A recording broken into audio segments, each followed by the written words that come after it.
สียงคลื่นทำบอกหลักธรรมให้คลายความเหงาฟังเสียงธรรมะเบาเบาบอกเล่าถึงคนบ้านไกลสื่อธรรมะบอกลดละละวางด้วยใจสื่อไปถึงสวงในเข้าใจหลักธรรมหลักดีลิ้วเพลงธรรมถูกสัมพันธ์จิตใจร่าเริงฟังสาระธรรมะบันเทิงรื่นเริงในชีวิตยามวันว่างเดินทางไปเยี่ยมสถานีนัดพบกันน้องพี่วันนี้วันที่วันเสาร์สวดมนต์อันนี้ก็เดี๋ยวก็จะได้ไปวัด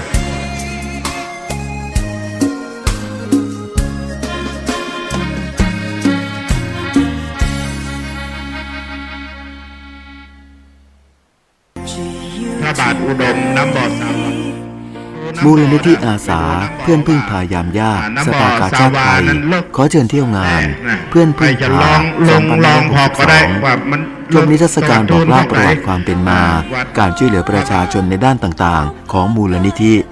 เลือกซื้อสินค้าที่ระลึกจากร้านพึ่งพาร้านพระบรมวงศานุวงศ์ร้านค้าจากสถานทูตร่วมกันเป็นจิตอาสาจัดถุงยางชีพพระราชทานพร้อมการแสดงจากศิลปินมากมายระหว่างวันที่5 ถึง 10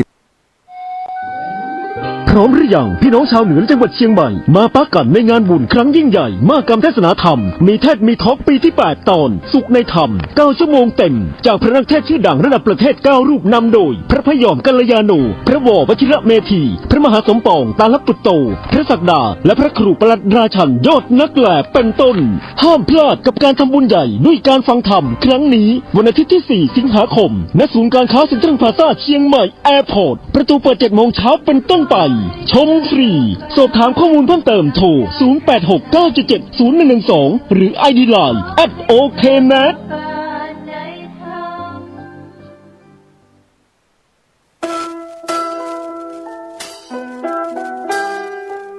หลักสูตรครูสมาธิเรียนวันเสาร์และอาทิตย์6เดือนเวลา 9 นาฬิกาถึง 16 นาฬิกา 30 นาทีรวมเวลาเรียนตลอดหลักสูตร200 ชั่วโมงสำหรับท่านที่อยู่ในจังหวัดเชียงใหม่สนใจสมัครเรียนสถาบันพลังจิตตานุภาพสาขา3วัดเทพเจติยาจารย์อำเภอจอมทองโทรสอบถามข้อมูลได้ที่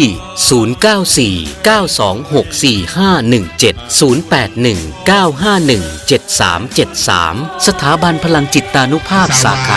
24 บ้านศรีสุขรีหลังตลาดวรุณอำเภอเมืองเรียนเสาร์และอาทิตย์หรือเรียนจันทร์ถึงศุกร์เวลา 18 นาฬิกาถึง 20 นาฬิกา 30 นาทีโทร 089-798-4608 089-556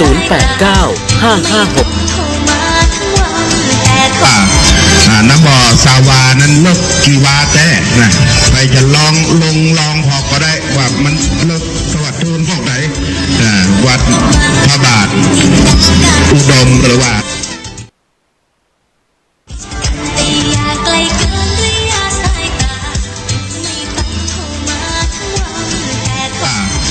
7472-086-812-2690 และ 062-409-7944 สถาบันพลังจิตตานุภาพสาขา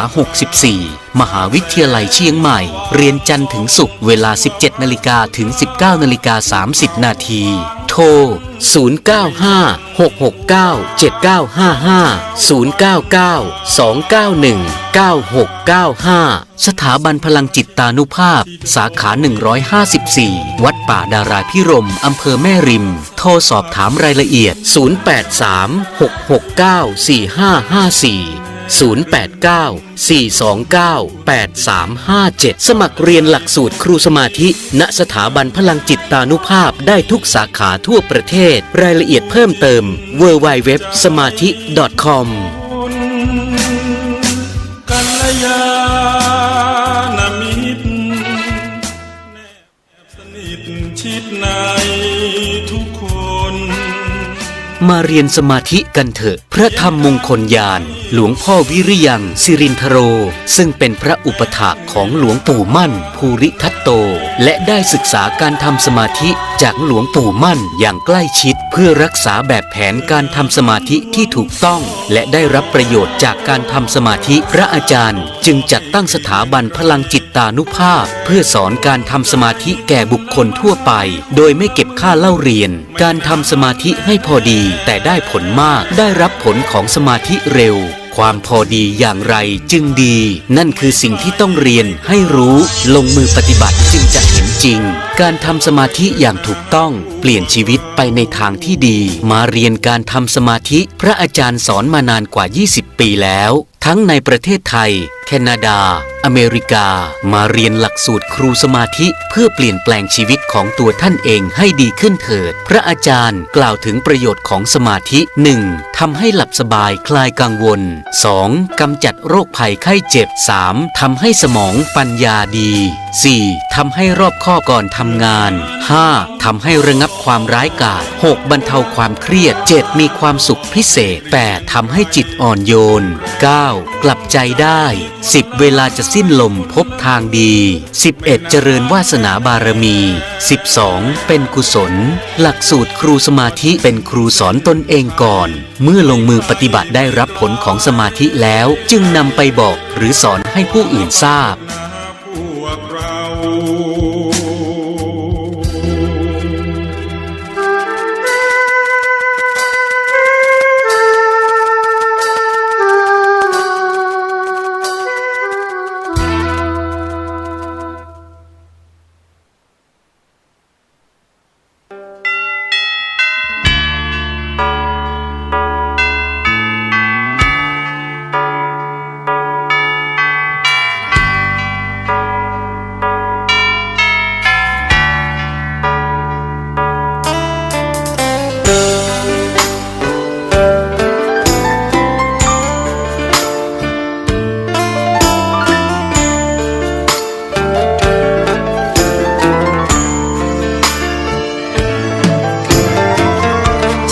ชวนทุกท่านเข้าวัดเข้าวาฟังธรรมะจากหลวงตาเสริมชีวาให้สุขสดใสยึดมั่นหลักธรรมคำสอนไว้ให้ขึ้นใจความดีรีบทำกันไว้หญิงชายอย่าได้นายนี้เชิญชวนทุกท่านเข้าวัดเข้าวาทำบุญด้วยจิตศรัทธาบุญพาให้เราสุขีจะทำการใดนำใช้ในสิ่งดีดีทำบุญให้ทานวันนี้ไม่มีใครว่าใครชังสมัยก่อนประทับใจปู่ย่าตายายวันพระไม่เคยเบื่อหน่ายจำได้ไม่ลืมสักครั้งเหตุใดวันนี้มีคนเข้าวัดน้อยจังอยากให้เหมือนก่อนอีกครั้งฝากความหวังกับคนรุ่นใหม่เชิญชวนทุกท่านเข้าวัดเข้าวารับศีลรับพรหลวงตาเสริมคุณค่าให้กับจิตใจกระทำความดีเรื่องนี้ไม่ต้องอายใคร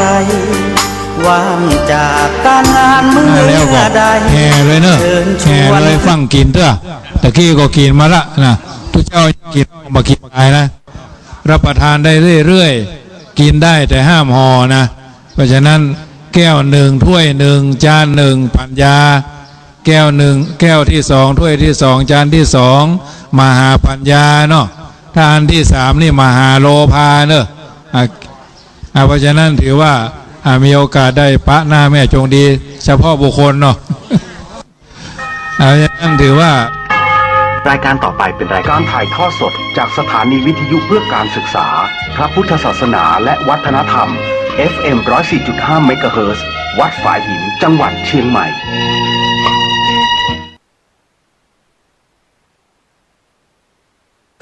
อย่างนั้นถือว่าเดี๋ยวมันจะโตยมาสดๆแหละ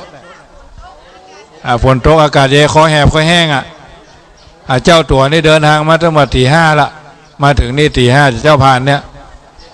มาฉันข้าวต้มแล้วก็อยู่ตั้งพุ่นตอนรับบางส่วนก็เดินทางล่วงหน้ามาละรถจำนวนนักเนาะรถ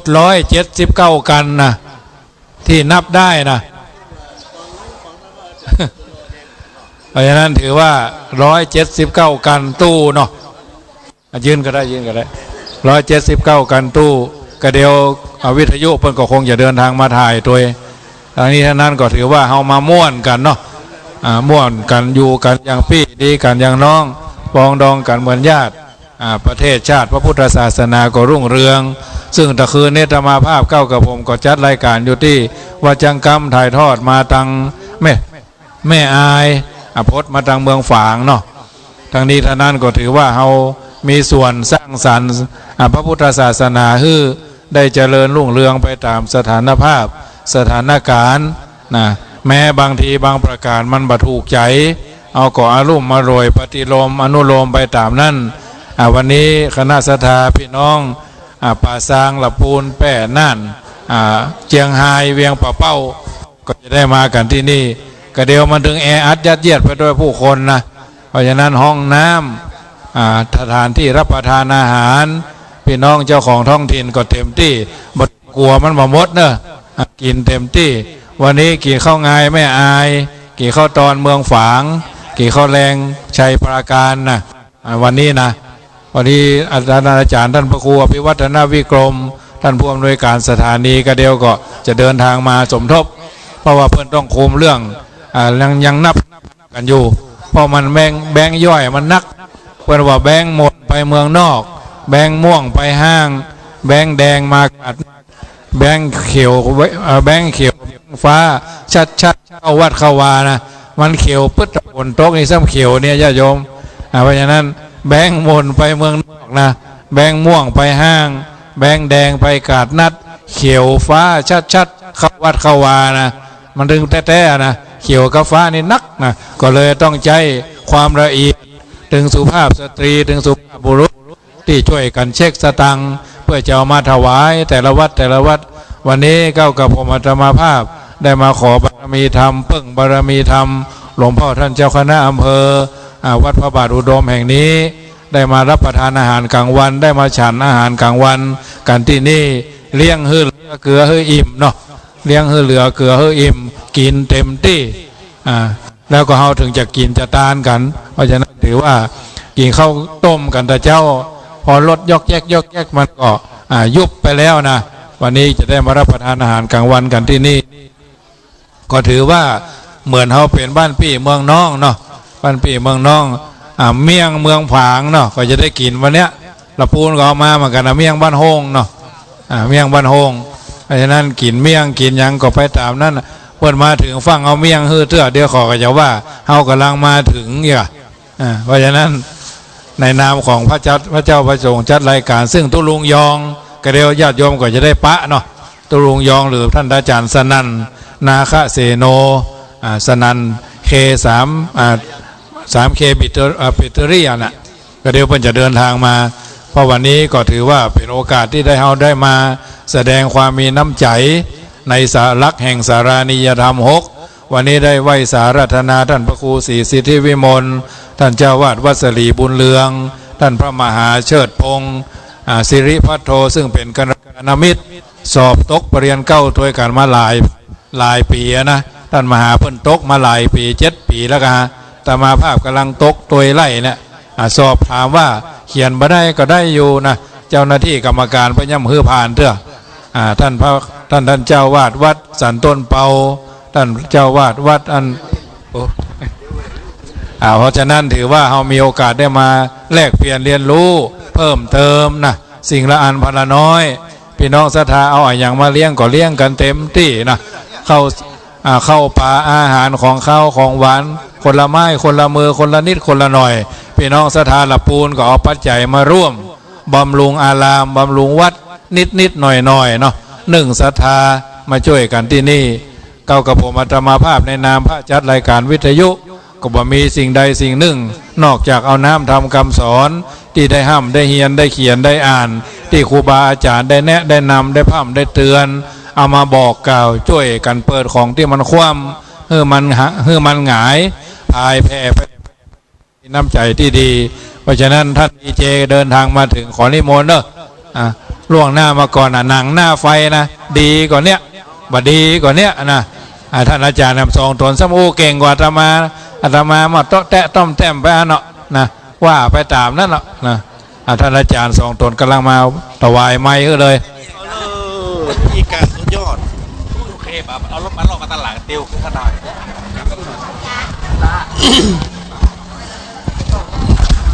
อันนี้คือบาวิจัยบาอย่างนี้ต้นของพ่อเนี่ยต้นโพนี่นะ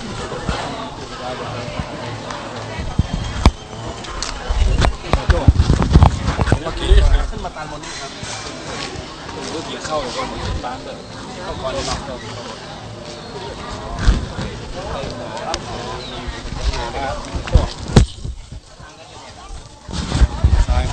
อ๋อขายโคน ขายอย่างพ่องประเดี๋ยวมันมีอย่างขายพ่องครับอย่างเก่าเนาะ แล้วโต โอ้ ดู เค้นเอามานี่คือเนื้อเป็นแสนค่ะนี่แจกเอาน้ำมาบอกให้มันทำไมแม่โตเนาะ บอกคือเปิดผู้จักไผ่ ไอ้นั่นน่ะไอ้นั่นอันนี้มันตัวเดียว อยู่ก่อนที่อันนี้เจ้าว่าเพื่อเจออย่างครับอ๋อเจออย่างว่าเจออย่างคือแมวขุนโป่งเหรอวาอินแก้ววาเสนดีกันวายแก้วสุจิตาลักษณ์ แน่นกว่าก็อีก พุทโธพุทธังรักษาธัมโมธัมมังรักษาสังโฆสังฆังรักษาพุทโธบังซ้ายธัมโมบังขวาสังโฆบังกายาอระหังบังเกสาอระหังพุทโธนะโมพุทธายะจัตตารโอธัมมาวัฏันติอายุวันโนสุขังพลังขอถวายความนอบน้อมแต่องค์พระสัมมาสัมพุทธเจ้าถวายความเคารพยังพระมหาเถรานุเถระเจ้าคณะพระสังฆาธิการอันมีพระเดชพระคุณหลวงพ่อท่านพระครูสุจิตานุรักษ์หลวงพ่อเจ้าคณะอำเภอฝางวัดพระบาทอุดมที่เคารพอย่างสูงยิ่งขอกราบถวายความเคารพพระมหาเถรานุเถระเจ้าคณะพระสังฆาธิการพระภิกษุสงฆ์องค์เนรทุรูปทุตนเนอในความนอบน้อมนะครับญาติโยมศรัทธาสาธุชนผู้ใจบุญพุทธบริษัททุกท่านในช่วงกวมเข้าตอนในเวลานี้ในวันนี้เราท่านทั้งหลายจะได้มาพบมาต้อนรับแล้วก็มาปะในกิจกรรมอันยิ่งใหญ่ของชุมชนคลื่นสีขาวหรือว่าคลื่นพุทธธรรมนำความสุขสู่มวลชนโดยการถวายเตียนภาษาประจำปี 2562 ในลำดับปีนี้ได้อนุเคราะห์3อำเภอ1อำเภอแม่อายตะกี้นี่ไปตานที่วัดแม่อายหลวงเป็นที่เรียบร้อย2พดขึ้นมาพระบาทอุดมบัดเดี๋ยวนี้วัดใหญ่วัดหลวงอันเป็นที่ตั้งประดิษฐานพระพุทธรูปเจ้านามว่าพระพุทธฤทธานุภาพประธานพรฝางไว้สาครับ อยู่บนดอยพวกกะครับนี่บนดอยที่พวกแฝงอ๋อครับตัวนั้นอันนี้ตำลุมครับผมอ๋อเอ็มนี่อิงไว้ตั้งนี่เขาลงยองได้ญาติโยมศรัทธาท่านสาธุชนพุทธบริษัททั้งหลายวันนี้เมตตาธรรมหลวงพ่อน้อมพระครูสุจิตานุรักษ์ด็อกเตอร์ท่านครูบายี่แก้วท่านเจ้าคณะอำเภอฝางเจ้าสำนักปฏิบัติธรรมแห่งที่21จังหวัดเชียงใหม่ผู้เป็นเจ้าอารามอธิปติวัดประบาทอุดมหรือชื่อเดิมชื่อเก่าแรกเดิมตีห้องกันว่าน้ำบ่อซาวาญาติโยมศรัทธาท่านทั้งหลายตะกี้นี่ตามามภาพขึ้นมาซึ่งวัดนี้ตามามภาพเคยขึ้นมามาดูความศักดิ์สิทธิ์ของพระนางสามผิวสมาตะกอนตามามภาพเองนั่นอ่านว่าพระนางสามผัว เขาอ่านผิดแล้วก็เอามาพอมาอ่านประวัติเปิ้นมาเป็นพระนางสามผิวแต่ก่อนนั้นเคยมาครั้งหนึ่งอันนี้เป็นครั้งที่2นะครับเพราะฉะนั้นแล้วบารมีธรรมของหลวงพ่อท่านเจ้าคณะอำเภอฝางพอท่านครูบายี่แก้วมาจนถึงคณะสงฆ์ศรัทธาประชาชนพี่น้องผู้อุปถัมภ์อุปถากอย่างวัดวาอารามแห่งนี้มีความเอาใจใส่เป็นระเบียบเรียบร้อยและทำให้วัดแห่งนี้เป็นที่น่าละเมาเอาใจเป็นที่มามาพอมากอยของนักท่องเที่ยวทั่วไปญาติโยมศรัทธาสาธุชนดังหลายหลวงพ่อท่านพระครูสุจิตานุรักษ์บอกอาตมภาพว่าพระพุทธฤทธานุภาพประธานพรฝางนั้นอยู่ป่ายดอยเนอะอยู่ม่อนดอยพี่น้องศรัทธาไผ่จะขึ้นไปกราบได้เพิ่นบอกว่าถ้าไผ่จะไปมีข้อแม้ห้ามเอาไม้เตาไปหลวงพ่อว่าไผ่จะไปก็ไปได้และห้ามเอาขาที่3ไปโดยวะเป็นการฝึกความสามารถเป็นการฝึกแห่งจิตแห่งใจแห่งกายาพี่น้องศรัทธาไม่มันก็ดีไปยังตามภาพจะได้เตียวไปพับไข่ถ้าเป็นไม้ลอยนี่เอาถ่ายรูปก็ถ่ายกรรม ถ้ามันเป็นไม้ลอยนี่มันเตียวไปมันจะตกพ่องสัญญาณบัดชาติพ่องอันนี้พออย่างไปเล่นคอนเสิร์ตได้อยู่ตอนไหนก็ได้หมดก็เขาจะเอากิบผ้านี่เขากลัวอายเพื่อกันเนาะอันนี้กรรมอีกก็ได้ ญาติโยมศรัทธาสาธุชนทั้งหลายเมื่อมาถึงแล้วสักครู่หนึ่งญาติโยมกินข้าวตอนก่อนเนอะ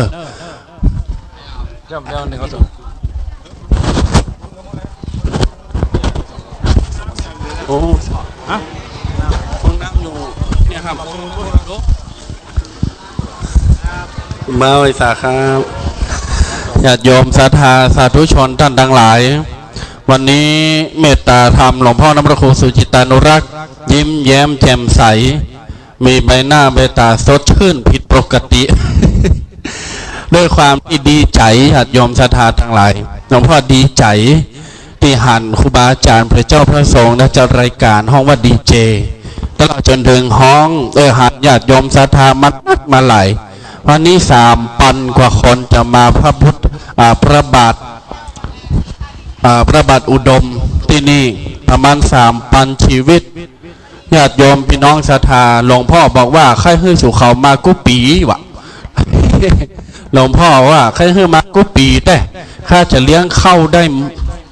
ถึงวันนะกุปีก็ได้มีปัญหาอีกญาติโยมศรัทธาวันนี้หลวงพ่อได้เมตตาเฮาตั้งหลายได้ทักทายครูบาอาจารย์เรียบร้อยเตวพอหงตาลแล้วก็ทักทายศรัทธาญาติโยมหลวงพ่อเป็นผู้เมตตาบัถือเนื้อบัถือตัวเตียวไปพับไข่ทักทายครูบาอาจารย์ทักทายสหธรรมิกญาติโยม พี่น้องศรัทธาไผ่ที่มาถึงแล้วที่อยู่ตังลุ่มฟังตุเจ้าเนอมาถึงแล้วให้กินข้าวตอนเหี่ยเรียบร้อยก่อนมาแล้วกินข้าวตอนเรียบร้อยแล้วเฮาก็ตานวันนี้เฮาจะกินข้าวตอนเรียบร้อยแล้วเฮาก็ตานเนอตะกี้นี่วัดแม่อายหลวงเสร็จสับเรียบร้อยเป็นวัดแรกวัดหลวงพ่อเจ้าคณะอำเภอแม่อาย อันนี้เฮาได้มาเปิ้งบารมีของหลวงพ่อท่านเจ้าคณะอำเภอฝางพี่น้องศรัทธาทั้งหลายมีกับข้าวกับป๋าหงตาลเลี้ยงนักหลายนักหนาป่าปั้นหงตาลตังลุ่มก็มีตังบนก็หลายล่าตามล่าทุกเจ้ามาได้ฉันเพนเตอร์เนอร์แม่เนอร์ถ้าพอหาก๋วยเตี๋ยวตั้งใดก็มีสักถ้วยแต่ ตั้งฝางนี่ก๋วยเตี๋ยวเขียม มีข้างล่างหน่อยแม่นะว่าเล่นบัด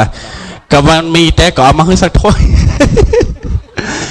ตัวเจ้านี่ก็มักก๋วยเตี๋ยวแต่เนอตัวเจ้าละปูนนี่นะตัวเจ้าลูกละปูนมาอีแม่แม่นละเพราะฉะนั้นแล้วญาติโยมศรัทธาสาธุชนทั้งหลายเกี่ยวข้าวตอนก่อนเนอเจอเกี่ยวข้าวตอนก่อน แล้วขึ้นไปกราบบนดอยนะครับอย่างที่ว่าไปมีพระพุทธฤทธานุภาพประธานพรฝางอยู่นึ่งองค์ใหญ่ขึ้นไปกราบได้จะได้ประทานพรให้กับญาติโยมศรัทธาได้อยู่ดีมีความสุขแล้วก็ด้านบนนี้ญาติโยมศรัทธาเงียนพอตั้งหน้านี่จะมีสารูปจะมีรูปเหมือนอันยิ่งใหญ่ของหลวงปู่ครูบาเจ้าสินธรรมของว่าครูบาเจ้าศรีวิจัยตนบนแห่งล้านนาญาติโยมศรัทธาทั้งหลายตั้งหลังรูปเหมือนนี่ตั้งหลังรูปเหมือนที่มีเตียนจิมีทูปนี่มันเป็นต้นบะกอกปางเมื่อครูบาเจ้าสินธรรมมันนั่งกรรมฐานครูบาเจ้าสินธรรมมันนั่งกรรมฐานญาติโยมศรัทธาทั้งหลายต้นนี้มีอายุ95 ปีละต้นบะกอกต้นนี้อายุ95 ปีพี่น้องศรัทธาบารมีครูบาเจ้าสินธรรมหลวงพ่อได้บอกว่าครูบาเจ้าสินธรรมนี้ได้มาเหยียบมาย่ำมาสร้างบารมีในปี2467เพื่อแล้วก็ทำการก่อสร้างบูรณะอย่างวัดพระธาตุสงฝางญาติโยมศรัทธาทั้งหลายต้นมะกอกนี้บาท้ายบดียิ่งใหญ่นะอันนี้เป็นต้นมะกอกของครูบาเจ้าสินธรรมครูบาเจ้าศรีวิจัยถือว่าเป็นตนบนของล้านนาไทยญาติโยมศรัทธาตนบนของล้านนาไทยที่ทั่วทุกสารทิศกราบไหว้สักการะบูชาญาติโยมสามารถขึ้นไปกราบได้เนอะญาติโยมศรัทธาขึ้นไปกราบองค์รูปเหมือนหลวงปู่ครูบาเจ้าได้อาจจะอยู่ตรงบนนี่นะครับแท่นฐานประดิษฐานรองรับจะดูทรงเหมือนเพ้งน้ำนะครับแต่ว่ามีความแข็งแรงตั้งในมีบันไดขึ้นได้อย่ายอมเนอะ ด้านในจะมีบันไดขึ้นไปพี่น้องศรัทธา สาธุชนที่ให้กราบไหว้ครูบาเจ้าหลวงครูบาเจ้าสินธรรมตนสินตนธรรม ก็สามารถขึ้นไปกราบไปไหว้สาได้ตลอดจนถึงญาติโยมศรัทธาที่ขึ้นมาแล้วมาบูชาผ้าอาบน้ำฝนเนอะญาติโยมฝนบัดตกก็จะเขตตัวเจ้าอาบอยู่ดีอ่ะ ถ้าปอนที่นี่ก็ได้ นี่เลยมาเอานี่ละบูชานี้ญาติโยมศรัทธาวันนี้ตะกี้นี่วันแม่อายหลวงฝนตกตั้งแต่มาละแล้วขึ้นมานี่ฝนยั่งเนี่ยตะกี้เพิ่นเอามาแล้วเพิ่นบอกว่าเพิ่นเอาไปจูงสัญญาณไอ้ยำหูตะกี้ไม้แล้วมีไหนอยากแก้แต่แก้ท่านอาจารย์เจริญขอไม้แหมชุดหนึ่งนะครับแหมตัวหนึ่งนะครับจะได้ช่วยกันเป่าประกาศญาติโยมศรัทธาสาธุชนทั้งหลายมาบูชาได้เนอะผ้าอาบน้ำฝนแล้วก็น้ำมุกน้ำมัน น้ำมันนี่เป็นน้ำมันอันติบเป็นน้ำมันพืชที่เราจะได้มาถวายยังกรมบ้านเฮาห้องกรมคนไทยเป็นห้องว่าตะเกียง ตะเกียงน้ำมันปูจา99 บาทอีแม่ไปถามมาได้กับแม่ก็มาปูจาก่อนล่อตัวเจ้าคอแห้งไงแม่มาล่อแล้วมาถามมาได้กันมา ปูจานี่แล้วกับมานี่มาหอมนี่แม่บะออดเด้อจกตังก่อน อุ้ยม่วนคือตู้แดงครับตู้แดงไปอู้เด้อเนอะผมอู้บัดแล้วเด้อเฮามานี่เฮาม่วนเฮามาขับปีขดอนที่สักคืนเด้ไม่กลัวแย่งไม่แม่จะเอาก๋วยเตี๋ยวมาให้กินวะก๋วยเตี๋ยวละปูนมันจางพริกจางเกลือก๋วยเตี๋ยวต้องฝากหรือไปใส่ส้มปล่อยกะ ญาติโยมศรัทธามาให้มาหอมปูจากันได้ชุด99เนอะ99 บาทหมดแล้วหมดเลยเนอะญาติโยมศรัทธาตะกี้ไปวัดแม่อายหลวงเอาลงอยู่1,100 ผืนยังเหลือปิกมาอยู่1 ผืนแฮมผืนเดียวเปิ้นบอกให้เอาเพราะว่าเพื่อมันเคินไว้ยะวะมาเดี๋ยวนี้เฮาว่าเอามานักล้ำไปท่านมหาประสิทธิ์บอกว่าเอามา500พอละมาเดี๋ยวนี้มี500ญาติโยมศรัทธาถ้ามันเสี่ยง500จะเอามาแหม500เป็นพันนี่พี่น้องศรัทธามาปูจาได้เนอะญาติโยมศรัทธาครับนี่ครูบาอาจารย์ทางสายอำเภอดอยหล่อเชียงใหม่กำลังเดินทางมาครับจากครับเอาวางเลยนะกับถวายการต้อนรับครูบาอาจารย์ทุกรูปนะครับเจริญพรต้อนรับญาติโยมศรัทธาสาธุชนทุกท่านนะครับเนอะญาติโยมศรัทธาสาธุชนเอามือถือในโทรศัพท์มือถือในโทรศัพท์มือถือในถุงย่ามทุกปีเราถ่ายคู่กันขึ้นมากับพระพุทธรูปเจ้าปิมพาตนใหญ่ตนลงได้พ่อแม่ศรัทธาที่จะมาปูจาอย่างน้ำมันห้องว่าน้ำมันพืชถ่ายคู่กันเนี่ยน้ำมันพืชมงคลที่จะได้เอามาจิเตียนตามปูจาอย่างมันตัวไหนมันนี่เลยบูชาอย่างตะเกียงหลักน้ำมันนะครับเนอะญาติโยมศรัทธาในการนี้จะมีพร้อมผ้าต่างผ้าอาบน้ำฝนเอาแนวตั้งจุดก็ได้เนี่ยจะมีพร้อมกับผ้าอาบน้ำฝนประเดี๋ยวนี้แดดออกมาละญาติโยมก็กุ้ยไอติมคนอ่านได้ทุกเจ้าก็ใครอยากกินไอติมเหมือนกันเนอะก็เตี๋ยวก็ได้กินมั่มเจ้าละก็เตี๋ยวฝางมาเขียมก็เตี๋ยวละปูนนี่กำเดียวก็ได้กินละเฮ้ยไอติมก็อย่างเดียวกันนั่นนะล่าตามล่ากุ้ยหีบไอติม2 หน้าตัวเจ้าถ้าคนอันเดียวพอเอา2 อันก็แบบก็มันเซ็งแบบง่อมอย่าหยดกันทาโอ้ม่วนเอาม่วนเนอะพี่น้องตาดาขึ้นสีขาววันนี้ขึ้นวิทยุ91 91.0 96แล้วก็104.50 เมกะเฮิรตซ์3 คลื่นถือว่าเป็นคลื่นบุญบารมีทั้งนั้นขันแก้วทั้ง3ปักกระเดิกเน้นเค้นมาไปพระเจ้านี่ก็หายแต่แม่แต่เพราะอย่างจ้างก่อนเขาจะอยู่มาเป็นตี้อะเดี๋ยวนี้ทำมันโยเพศดีป่ะเฮ้ยจะขึ้นไปสาวบาอาจารย์นรูปนะครับท่านพระครูพิวัฒนวิกรมท่านอาจารย์บรรยงตอนเนี้ยเนอะที่เตียวมาผ่านเคยหานกับพ่อเห็นเนอะญาติโยมเนอะตัวน้อยๆไทยแว่นตาเนี่ยนะครับอย่าว่าเท่ากับเท่านุ่มกับนะครับเรื่องกลางหางมากนี่ท่านอาจารย์บรรยงห้องกันพระครูพิวัฒนวิกรมญาติโยมศรัทธาตั้งเป็นผู้อำนวยการเครื่องสีขาวเพื่อโดยหล่อนี่อำนวยอนุเคราะห์กับครูบาอาจารย์ญาติโยมศรัทธาสาธุชนดังหลายแม่ตั้งเทเลยนะ99 บาทก็เดี๋ยวครูบาอาจารย์จะได้ฉันเพลกันก่อนนะครับแล้วก็ญาติโยมศรัทธากินข้าวก่อนเนอะญาติโยมศรัทธากินข้าวน้ำจ้ำข้าวตอนเหี่ยก่อนนะครับเนาะกินข้าวตอนเรียบร้อยเสร็จสับแล้วเขาก็จะขึ้นมาบนวิหารเขาจะมาตานด้วยกันเนอะญาติโยมศรัทธาเนอะไปนั้นแล้วในเวลานี้เปิดโอกาสให้พี่น้องศรัทธามาบูชาวัตถุมงคลกับมิตร อันนี้เป็นวัตถุมงคลของวัดเป็นวัตถุมงคลของพระวัดพระบาทอุดมเนอะญาติโยมศรัทธามาสอบถามมาปูจาได้ให้จะไปสักการะไหว้พระนางสามผิวที่เปิ้นโดนยูตกน้ำบ่อประวัติเปิ้นว่าอันนะครับโดนยูตกน้ำบ่อความเป็นไปเป็นมาจะได้กับโปรดติดตามเอาเองนี่ญาติโยมศรัทธาทั้งหลายเดี๋ยวปุ้นเอาไปตู้เจ้านะ พ่อแม่ศรัทธาว่าที่อำเภอฝางนี่เขาจะถวายเตียนวาสา3 วัดนะครับ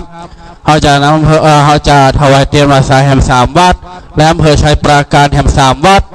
รวมเป็น9 วัดมาเตียมอำเภอแม่อายตะกี้3 วัดเป็นที่เรียบร้อยได้เลย เพราะนั้นแล้วญาติโยมศรัทธาแม่ว่าได้ก็น้ำมันมินี่แต่น้ำเฮามีในรถนะแม่99 บาทเนอะ99 บาทนี่แม่อีแม่จงไปซับทุกเจ้าปสะดุ้งเขาว่า99อีแม่โหหรือเปล่าแล้วแต่นะแม่เนอะพี่น้องศรัทธาบัดเดี๋ยวนี้แดดมาละก๋วยเตี๋ยวกับบัดได้ไอติมก็มีน้ำก็มีสวัสดีจบก่อนไม่วันนี้เนาะฮ้อนก็ฮ้อนไม่เอาไอติมฮ้อนมากับเดี๋ยวนี้โอวันตินเนาะยินนะแม่เนอะโมทนาตาน้ำเป็นเศรษฐีถ้าจะสาธุชนดังหลายกาไผ่ขึ้นขั้นใดบับป้นขึ้นขั้นใดบับแปะบัดได้ก่อนนักตั้งรูปเนอะเสียงนี้มันจะไปคว้ายวัดมดแต่ญาติโยมศรัทธาเสียงอันนี้จะคว้ายวัดมดพี่น้องศรัทธาพระกัวโอ้ตอนนั้นได้ยินมดประเดี๋ยวนี้นะเมื่อกี้ตมาภาพดูตั้งรูปก็ได้ยินท่านอาจารย์พระมหาประสิทธิ์เอิ้นหาห้องหาละญาติโยมศรัทธาอยู่ตังบนก็มีห้องตาเนออยู่ตังลุ่มก็มีห้องตาญาติโยมศรัทธาสาธุชนดังหลายพี่น้องศรัทธาพอดเตียนภาษาที่จิฮันเปเนอร์ที่ต้มกอกขนาดจะไปให้มันไม่โหบตามธรรมมาลำบนทุ่มเย็นวันนี้ล่างที่แต่เจ้านี่ไปอำเภอแม่อายวัดแม่อายหลวงพ่อเพิ่นบอกว่าแม่อายนี่ฝนบัดตกมา2 เดือนเกิงละตุวะเขาก็โหหลวงพ่อเตกาอีวะหลวงพ่อวัดเตกาปากกาลามาตกวันนี้นี่บัดได้ละตุอีวะ2 เดือนปลายฝนบัดตกญาติโยมศรัทธามาวันนี้อำเภอฝางวันนี้ฝนก็จะตกแค่มาเนอะบดินนี่นะมาตกแล้วกะเพิ่งมาตกนักไปแหมเนาะประเดี๋ยวนี้หลับปูนป่าซางน้ำท่วมละเขาส่งข่าวมาบอกประเดี๋ยวนี้ยังมายั้งเด้ออำเภอซางปูนนี่น้ำท่วมขวาแม่ทาละป่าซางบ้านเฮานะโยมศรัทธาต่างหลายแต่ฝั่งนี่เมืองจุ่มเมืองเย็นฝนตกกำเดียวกับฟิวละหายไปละวันนี้เป็นตอนฮับคณะศรัทธาสาธุชนขึ้นสีขาวมานักมาไหลอันตัวแดงก็ช่วยกันอู้หรอปล่อยให้อยู่คนเดียว เอาไว้สาครูบาอาจารย์ทุกรูปนะครับได้ฉันเพลอันนี้เป็นห้องโฮงอย่างเนี้ยตอนนี้ทางด้านครูบาอาจารย์เพื่อก็กำลังฉันเพลกันอยู่นะศรัทธาญาติโยมที่มาแล้วนี่นะก็มาปูจาเอาได้เป็นนิมนต์ครูบาอาจารย์เข้าฉันเพลต่างในนะครับบัดอันทุกรูปนิมนต์เข้าฉันเพลวิหารเนาะต่างในวิหารเลยนะครับพระภิกษุสามเณรครูบาอาจารย์ที่มาทุกรูปนะครับนิมนต์ฉันเพลด้านในวิหารนะครับตอนนี้ครูบาอาจารย์จะได้เพลละญาติโยมศรัทธาพี่น้องศรัทธาก็กินข้าวน้ำข้าวตอนกันได้เลยเนอะกินข้าวน้ำข้าวตอนกันได้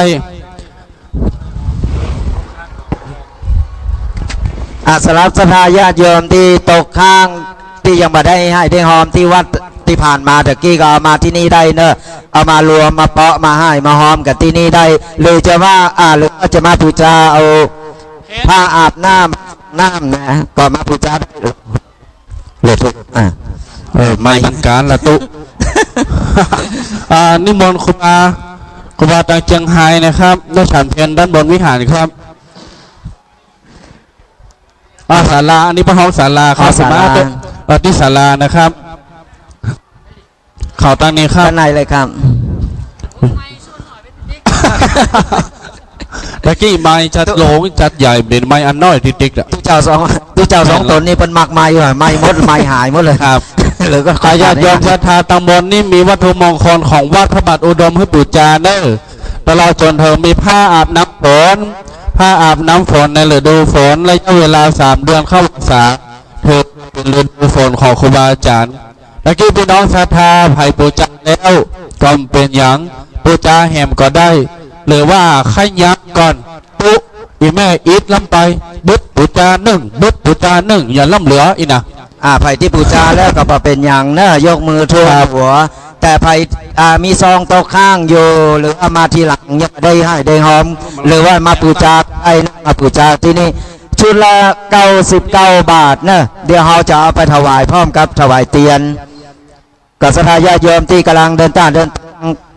มาตอนนี้ก็ลงเสร็จไม่เป็นใจเนาะ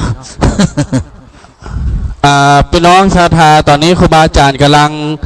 ขึ้นไปฉันเพลที่ในศาลานะครับหลังจากที่ครูบาอาจารย์ฉันเพลเรียบร้อยศรัทธาญาติโยมกินข้าวน้ำข้าวตอนเรียบร้อยละแล้วเราจะได้เข้ามาตังในวัดนะครับในการถวายทานเตียนวสาเพื่อกับ3 วัดเพื่อกับ3 วัดในอำเภอฝางวันนี้นั่นเราทั้งหลายมาปูจาเลยชุดละ99 บาทนะแม่มาบูชากันได้ที่นี่นะโอเคญาติโยมมาบูชาเลยศรัทธาญาติโยมมาบูชา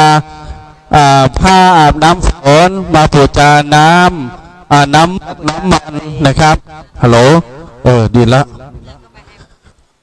จะได้นิมนต์ทุกเจ้าปั่นปอนสามเณรปั่นปอนนี้จะได้เปลี่ยนกันทำโอเนอะญาติโยมอีพ่ออีแม่ทุกเจ้าจะเปลี่ยนกันทำโอชุดแรกไปฉันเพลก่อนก็เดี๋ยวหลังจากเสร็จแล้วหลังจากฉันเพลเสร็จแล้วไปยังรอป้นฉันเพลแล้วก่อนเปลี่ยนกันหลังจากชุดแรกฉันเพลเสร็จก็เดี๋ยวชุดที่2จะไปฉันเพลแล้วชุดเหล็กมาแตนเนอะญาติโยมผู้วชัยพรกับป้าหนานถ้าฉันเพลเรียบร้อยฉันเพลเหรอฮะถ้ากินข้าวตอนเรียบร้อยมาเปลี่ยนกันเนอะทุกเจ้าอยากกี่ข้าว โยมศรัทธามาบูชาผ้าอาบน้ำได้นะครับมาบูชาผ้าอาบน้ำฝน99 บาทญาติโยมศรัทธาทั้งหลาย99 บาทมาเพ่แม่มาเพ่นี่ส่งจะเย็นเนอะจุ่มเย็นแม่มาตาลพุ่นเนอะนี่มาตาลหลายพีเนอะให้แม่ยังปินยองน่ะสางก็มียองปินลือกะปินลาวให้เหมาะญาติโยมศรัทธาที่กำลังขึ้นมาเชิญมากินมาตานกันได้นะครับในช่วงระยะเวลาที่กำลังรอพิธีรอครูบากำลังจะฉันเพลเมื่อครูบาอาจารย์ฉันเพลเสร็จสับเรียบร้อยเฮาด้านทั้งหลายจะได้ร่วมกันถวายทานต่อไปวันนี้อนุโมทนากับเจ้าภาพโฮงทานทั้งเกือบ100 โฮงนะครับเจ้าภาพโฮงทานเกือบ100 โฮงก็เจ้าภาพน้ำปันนะเจ้าภาพน้ำดื่มน้ำน้ำหวานต่างๆนานามีหลายต่อหลายคณะขออนุโมทนาโดยวันนี้นำความชุ่มเย็นมาสู่ลานบนลานวัฒนธรรมลานวิถีไทยในลานวัดพระบาทอุดมนะครับเพราะฉะนั้นแล้วญาติโยมศรัทธาสาธุชนภายใต้บารมีของหลวงพ่อธรรมโคสุจิตานุรักษ์ดร.ได้แผ่เมตตาให้แก่ญาติโยมศรัทธาสาธุชนทุกท่านนะครับจะกินข้าวปะกินล่ะง่อมศรัทธาญาติโยมที่ซองโต๊ะข้างนี่นะซองโต๊ะข้างก็เอามาให้มาหอมที่นี่ได้เลยเนอะเดี๋ยวเราจะเอาไปรวมกันพร้อมกันเอาถวายพร้อมกันเตียนภาษาและกับอาบน้ำฝนใส่สีขาวใส่สีขาว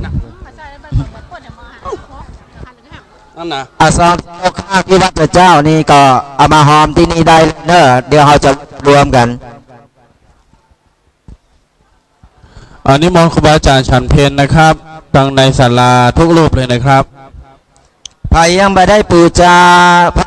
น้ำฝนก็น้อมเจริญตอนเนอะจังเพลเลยเนอะชุดละ99 บาทบนรถเตียวละเดี๋ยวสัญญามันจะหายต้องอยู่ไกลกันเนาะเขาใส่ยืนนี่ละนี่แม่100 เนอะแม่ไม่ต้องทอนเนาะเป็นเศรษฐีดวงดีตลอดไปเนอะแม่ไปชด1 เนอะแม่ไปลืมถอดบวกเด้อเอาไปตานนี่ไหมแม่ไปตานนี่เนอะ ทานเนี่ยกับแม่ทุเจ้าปอนนี่ละ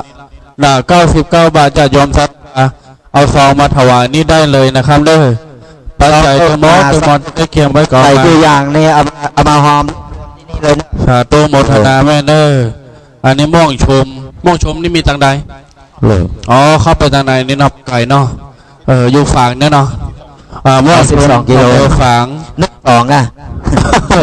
ยินดีเด้อ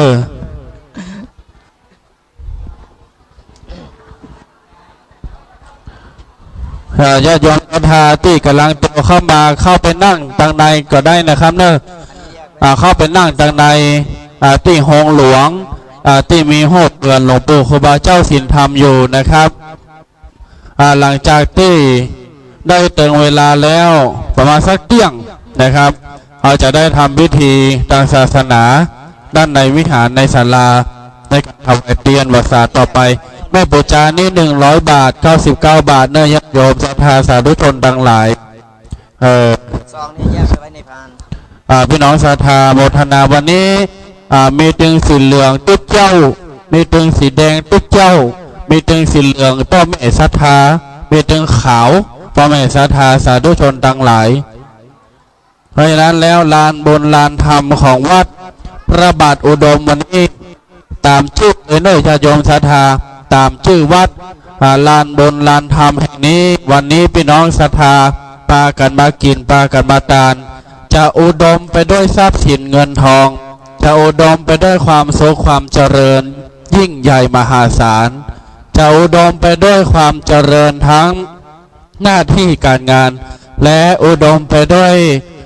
ความผาสุกความเจริญต่อไปเพราะฉะนั้นแล้วญาติโยมศรัทธามั่งคั่งตลอดปีมั่งมีตลอดไปอุดมมงคลอุดมวิพัฒนาสถาพรจงแก่กล้าที่สุดแล้วผลบุญที่ท่านนักทำนี่จงติ๊กไปญาติโยมสาธุชนทุกท่านทุกคนได้อยู่ดีมีสุขเหมือนกันทุกผู้ทุกคนเนอะญาติโยมศรัทธาเนอะศรัทธาญาติโยมที่กำลังมาหรือว่ามาถึงแล้วยังมีซองตกข้างอยู่แต่เจ้านี่บ่ได้เอาไปให้ไปหอมก็เอามาให้มาหอมที่นี่ได้เลยเนอะเอามาที่นี่หรอรวมกันที่นี่เดี๋ยวเขาจะเอาไปเอาถุงเขียวมาเนาะหมดอารมณ์ไหมมันมีสัญญาณเลยคือสัญญาณมันอยู่ตรงในมันออกตรงนอกก็ได้อยู่ใส่พานรุ่นแม่ใส่พานรุ่นแม่ใส่พานสีทองให้เลยอันนั้นดีอันนั้นเอาใส่ซองอันนี้เอาใส่เงินนี่อันนี้เงินสดแม่พ่อใส่นี่เลยพ่อแม่ใส่ฮันเลยเด้ออ๋อเจ้าน้ำเพื่อบ้านห้องเหรอแล้วบ้านเดียวกันอันนี้ก็เจ้าน้ำเพื่อพระลูกปลบประดุยองกันหลานแม่พานนี่อโมทนาเนอแม่เนอสาธุดงป่ามนนี่แม่นี่ได้กับไพ่เนาะได้กับไพ่ตึงบนได้กับไพ่ตึงตัวล่าตามล่าเอาคุณเก้ามาตัวอย่างยินดีนะแม่เนอญาติโยมศรัทธาสาธุชนทั้งหลายอนุโมทนาบุญบารมีตั้งทั้งหลายนิมนต์ครูบาอาจารย์สามเณรทุกรูปได้ฉันเพียรในศาลานะครับพร้อมกันทั้ง3กันใส่ทั้งนี้เลยนะครับโหมาให้หมอไข่ให้ตัวแดงอู้กันเลย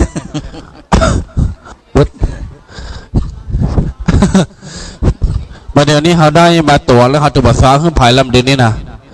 เขาจะเอาห่อปิกวัดกับดินเนี่ยไม้ตัวนี้นะม้วนห่อเขาจะลากไปใจวัดปวดละปูนป่าซางพวกไอ้แม่มาเนยจะจอมศรัทธาสาธุชนทั้งหลายตาบาซางนี่ตั้งละปูนเพื่อจะอู้ยองวันนี้เขามายองเตื้อ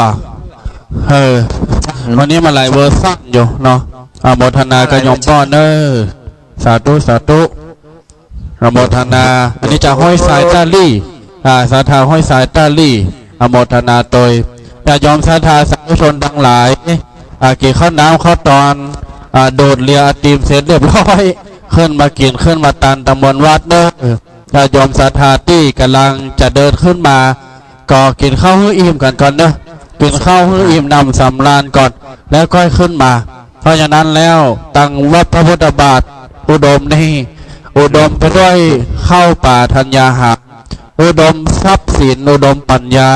และอุดมบุญบารมีเป็นครั้งบุญครั้งบารมีญาติโยมศรัทธามาตักมาตวงเอาได้เนอะวันนี้เราจะได้บุญนักจะได้บ่ได้มันอยู่ที่พ่ออยู่ที่แม่เราท่านทั้งหลายละเพื่อนเอาบุญมาฮื้อละอีแม่จะเอาก็ชุดแล้วแต่แม่เนิ่มเดี๋ยวนี้นะคุยสิ่งก็ยังเป็นบุญมดพี่น้องศรัทธาทั้งหลายมาปูจาผ้าอาบน้ำฝน99 บาทนะแม่เนอมาจากเพศเลยเนอะแม่เนอะกำลังเดินตามขึ้นมาก็มาปูจาผ้าอาบน้ำฝนถวายพระกันพร้อมกันเนอะชุดละ99 บาทเนอะศรัทธาญาติโยม99 บาทจังเพศเลยเนอะมาเลยเนอะสำหรับศรัทธาญาติโยมที่ยังไม่ได้อาบมีซองโต๊ะข้างอยู่ก็ขอน้อมเจริญพรเนอะมีซองโต๊ะข้างอยู่ก็เอามาโมทนาเนอโมทนาโยมแม่ตั้งหลายเนอหลายท่านหลายคนเนอพี่น้องศรัทธาตั้งหลายโยมแม่อันนี้แม่แจ่มก้าอ๋อแม่นละโยมแม่แจ่มเนาะอยู่แม่ให้มาตานแม่มาตานหลายนี่เนอสิ้นติดยกนี่สิ้นติดยกสัญลักษณ์ของพี่น้องศรัทธาแม่แจ่มงดงามเนออันนี้ป้อนี่อยู่ที่ไหนแม่แจ่มเหมือนกับป้อหมอนมาจานเหมือนกันเนาะยินดีป้าเนอร์รับฝันดีนะป้าเนอร์ป้อหมอนมาจานรับได้เงินหมื่นตื่นเงินแสนนะป้าเนอร์ยินดีเนอร์ป้าเนอร์โมทนาขอรับดีกิจดีอยู่ดีมีโชคมีใจเนอร์ขอให้เข้าเต็มฟักเนอร์ป้าเนอร์เข้าเต็มเหงือกต่อไปโมทนาเนอร์ยมป้อเนอร์สำหรับสมณีหรือว่าเจ้าหน้าที่สมณีที่อยู่ในวัดนี้ถ้าไผ่ฉันเพลก็เอาไปเลยในกำเนอร์ปันป้อนเอาไปมาตานี้เอาพระอาบน้ำฝน99 บาทแม่99 บาทเดิมพันแม่ทอนคนเดียวเลยทอนมันไผ่เอาไปแบงค์500แบงค์ปันมาทอนคนเดียวเนอะเหมือนร้านอย่างก็ชาวก้อยนกรสอร่อยที่สุดในวัดพระธาตุที่พุนชัยหลับปูนนะกะจ่ายคนเดียวทอนคนเดียวยืนดีนะแม่เนอะสวยพร้อมกันเหรอยินดีครับหลวงพ่อโยมแม่ท่านทั้งหลายเนอมาเลยมานี่เลยพ่อแม่อย่ายอมศรัทธาสาธุชนทั้งหลายวันนี้หลวงพ่อท่านพระครูสาธิตสารคุณวัดหนองผ้าขาวท่านพระครูกัลยาณปราโมทย์วัดม่อนห้วยแก้วและท่านพระอาจารย์วรรณชัยชยานันโทสำนักสงฆ์พุทธศรีครีได้ร่วมกันเป็นเจ้าภาพนำต้นเงินต้นทองมาถวายในวันได้เลยถวายเดือนนี้นะครับอนุโมทนาในกุศลจิตเจตนาของครูบาอาจารย์ในครั้งนี้ตัวนะครับสารสต่อเลย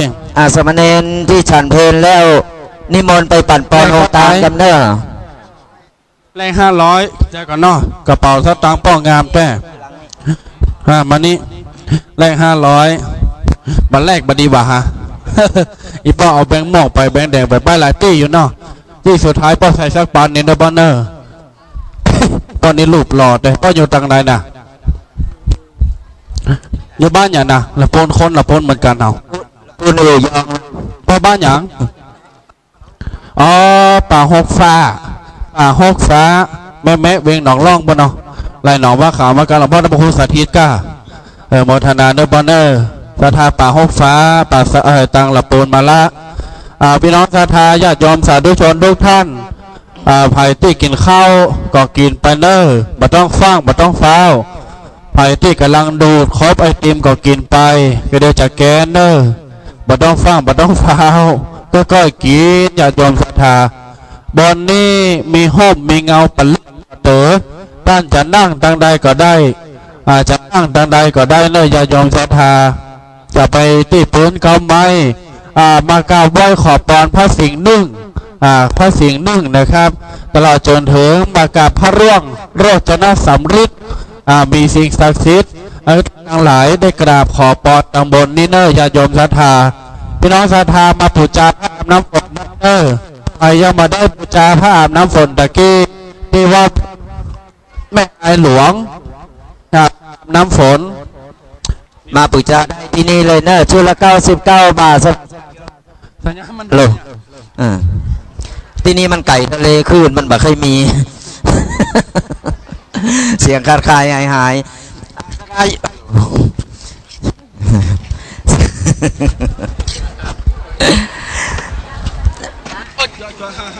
สภาญาติโยมที่กำลังเดินทางมา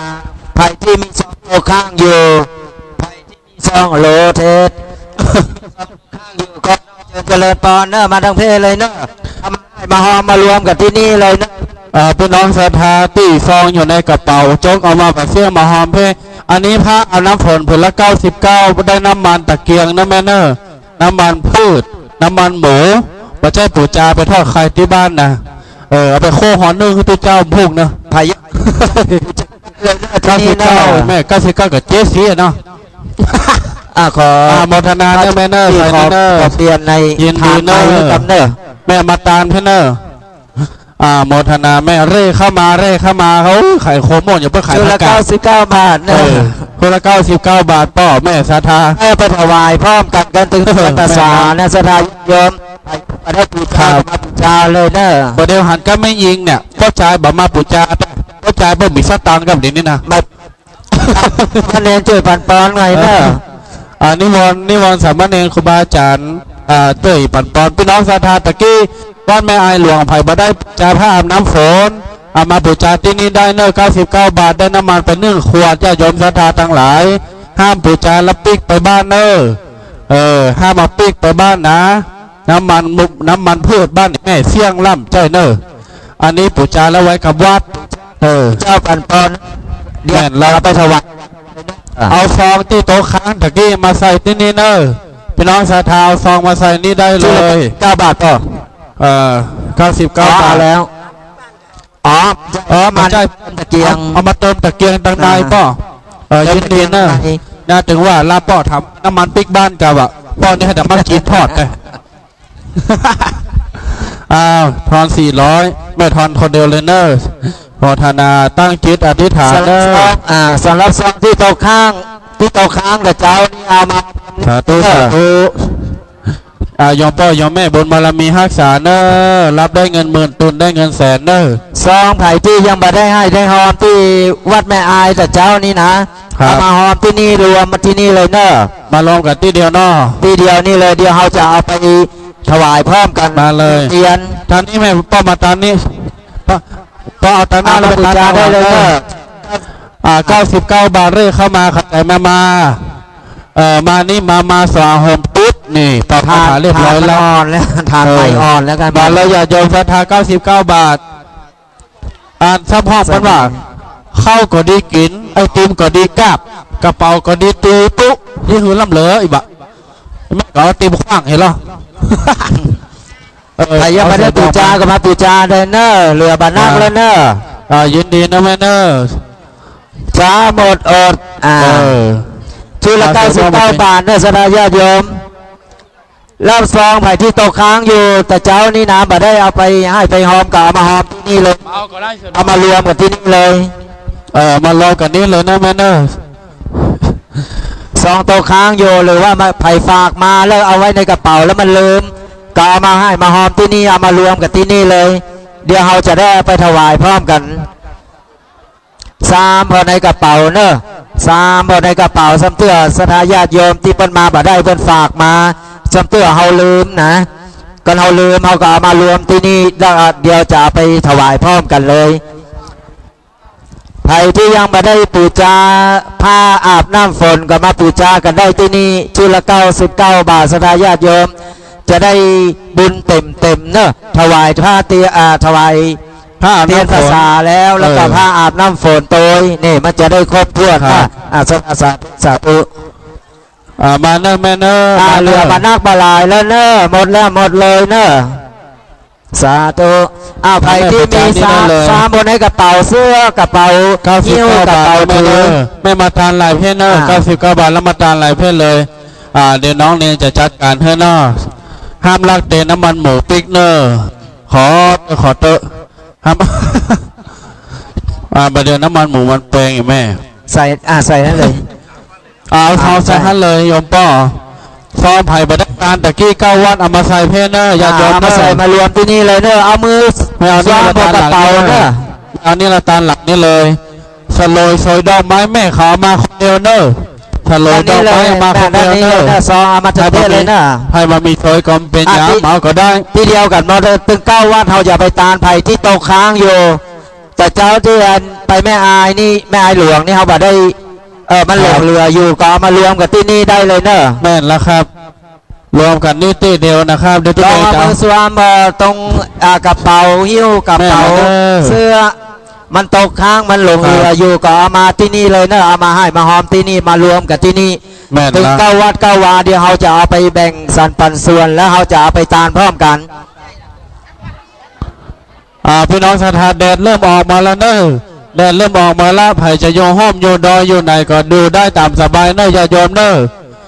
มาเดี๋ยวนี้ ไปรวมเลย ผู้เจ้าขยากกินน้ำป้าบ้านแม่บ้านฮัลโหลเอาน้ำเปล่ามาให้ผู้เจ้าสักขวดเหรอเดี๋ยวนี้คอแหบคอแห้งหมดละเอามาสัก6-7 ขวดเนอะเพราะไม่ศรัทธาเขาก็ลืมห่อลูกวัดป่าสังหลับปิดมาแต่ ให้ได้ยินเอาน้ำมาให้ขวดเนอะ เอาไปตกก็เอามาหอมที่นี่เลยเนอะเก้า ญาติโยมมาบูชาผ้าอาบน้ำฝนครับ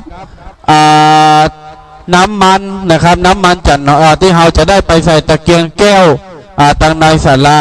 บูชาได้เนอะโยมพ่ออนุโมทนาตัวโยมแม่ศรัทธาสาธุชนดังหลาย99 บาทครั้งนี้ครั้งเดียวเราสาระปัจจัย100ขอให้ได้กลับไป100 ล้านสาระปัจจัย100ขอให้ได้กลับไป100 ล้านมาบูชากันได้ที่นี่เลยเนอะชุดละ99 บาทผ้าอาบน้ำฝนศรัทธาญาติโยมหรือว่าใครมีซองตกค้างอยู่ก็เอามาหอมที่นี่ได้เลยเนอะ เดี๋ยวเราจะรวบรวมแม่มาถวายหลังนี้แม่มาตานหลังนี้แม่เป็นลึกอะมาถวายหลังนี้เนอะที่ไหนอเมริกาครับมี3 จุดเลยนะญาติโยมศรัทธาก็เดียวอำเภอชัยปราการก็จะมีปูจาแหมจุดหนึ่งเราจะปูจาให้ครบเลยญาติโยมศรัทธาแม่แม่มาตานหลังนี้ลองเอามือสวมพอเด้อเอามือสวมพอในกระเป๋าเสื้อกระเป๋าถือมีซองตกค้างอยู่ก็เอามาร่วมเอามาหอมที่นี่ได้เลยเนอะเดี๋ยวเราจะได้เอาไปรวบรวมได้ถวายพร้อมการเตรียมภาษาหรือว่าใครยังไม่ได้ปูจาทางด้านผ้าอาบน้ำฝนก็มาปูจากันได้ที่นี่ชุดละ99 บาทเนอะศรัทธาญาติโยมมาปูจากันได้เรือบานักบาลายแล้วเนอะซองไผ่ตกค้างอยู่ก็เอามาหอมมาให้มาหอมนี่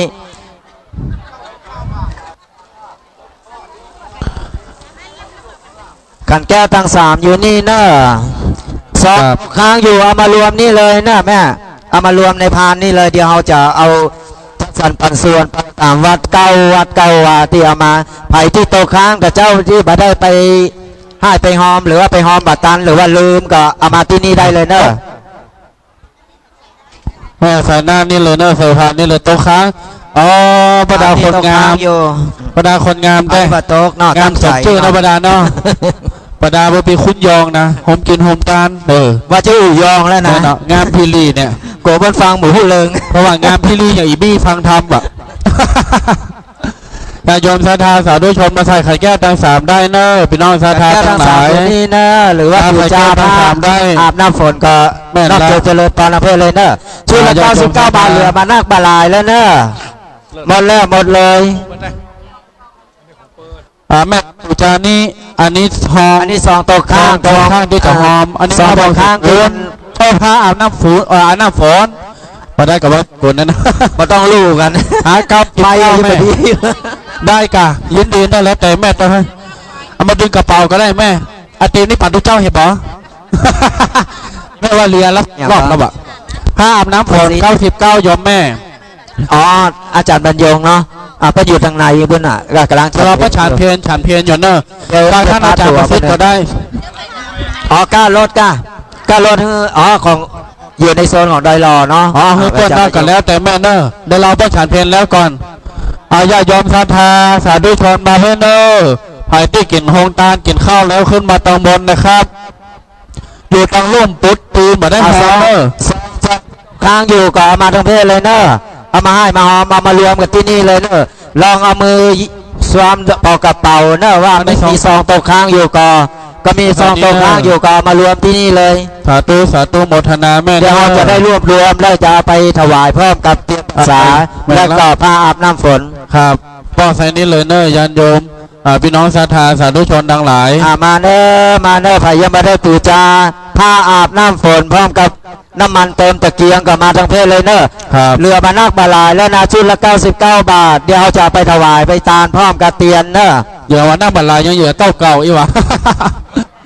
ญาติโยมศรัทธาเอา2 ผืนก็ได้3 ผืนก็ได้เนอะ2 ผืน3 ผืนก็ได้บอกว่าการเพื่อไปหาลูกหาหลานหาครอบครัวได้เนอะญาติโยมศรัทธาเนอะ ตอนนี้ตามอัธยาศัยก่อนเนาะ ครับ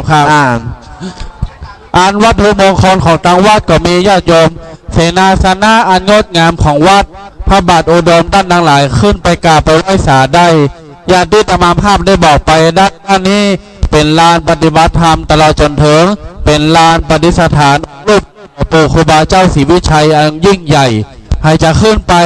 เชิญเข้าตังในจะมีบันไดเข้าไปเด้อญาติโยมเด้อตลอดจนถึงไปไหว้สาพระเจ้าฝางพระพุทธรูปฝางนะครับเด้อพระพุทธเจ้าฝางประทานพรตันอกตันใจญาติโยมขึ้นไปบนดอยต้นฮ้องว่าเป็นพระใหญ่ประจำเมืองฝางภัยมาเมืองฝางมาได้กาพระเจ้าฝางนี่มาไม่ถึงเด้อญาติโยมเด้อญาติโยมศรัทธาทั้งหลายโมทนากับพี่น้องศรัทธาที่มาให้มาหอมหลายท่านหลายคนฝากมาหลายท่านหลายคนก็มาโดยก่อนนโมทนาไปตามนั้นเนาะทุกท่านทุกคนให้หอมได้บุญเหมือนกันหมดญาติโยมศรัทธาเด้อ ซองที่ตกค้างอยู่เพิ่นฝากมาให้มาหอมยังบ่ได้ให้ได้หอมเอามาที่นี่เลยเนอะศรัทธาญาติโยม9 วัด 9 วาเนอะเอามาหอมรวมกันที่นี่เลยเดี๋ยวเราจะรวบรวมมาไปถวายเพิ่มกัน ปอใส่นี่เลยปอซองใส่นี่เลย แล้วก็9 วัด 9 วาที่ตกค้างอยู่แต่เจ้าที่เอาไปหอมบัตัน ครับ จะเอามารวมที่นี่เลยเนอะ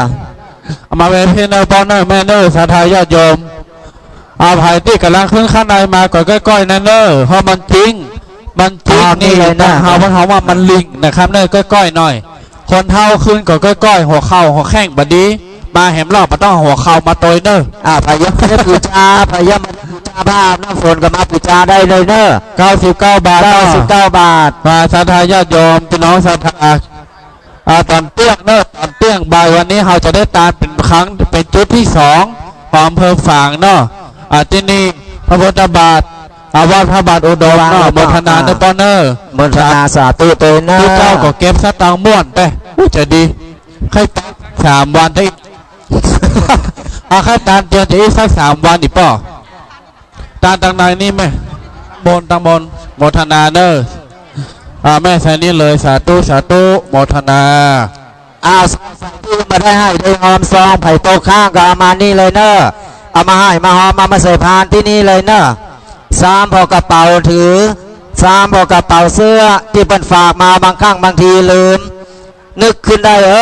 บัตรสกรรมเอามาตานที่นี่เลยเนอะผ้าเอาน้ำฝนมาปูจาให้ได้เนอะเจริญพรยังไม่ทีเนอะมาบูชาพระน้ำฝนได้ยังไม่ชีวิตไปเก็บไปตามตลอดนี่โมทนาตัวเองญาติโยมศรัทธาสาธุชนดังหลายตะกี้มันกว้างเราพอคนมาตู้แดงคนมาบางทีบักกับพอละแค่ไปกับพี่น้องสันบักเขตเกิดจะไปจุกอีบได้กับมาหอมด้วยกะสันบักเขตซองตัวค้างใส่นี่เลยแม่พี่น้องสันบักเขตมาหอมด้วยกะทำมันแยงพอหน้าบได้กะซองไปโตข้างก็เอามานี่เลยเนอะเอามาถวายท่านมหาประสิทธิ์อยู่ที่หน้าตินี่นั่นแหละกระโต๊ะค้างนี่เอามาเพ่กระโต๊ะหลังรถตกในรถเนี่ยตาเนอะแม่เนอะสถานที่อื่นอันนั้นซ้อเอาตัวเดียวเอาละอาการเริ่มฮ้อนมาเล่าพี่น้องศรัทธาว่าใครจะไปฮ้อนไปไหมเนอะเนอะสาธุหมดใครยังไม่ได้ให้หอมใครหอมกับมาเนอะแม่พระปังเสกเลยเนอะสาธุก็อยู่ที่2-3 ตนแล้วมาทุกอย่างอันนี้เพิ่นฮักทุกคืนหรอเพิ่นหักโต๊ะบัตรทั่วฟ้าเดี๋ยวแบ่งเกิงก็ได้ดูอาจจะนั่งกินแล้วอันตู้แดงโอ้ไปเรื่อยๆอาจจะนั่งกินก่อนจะดี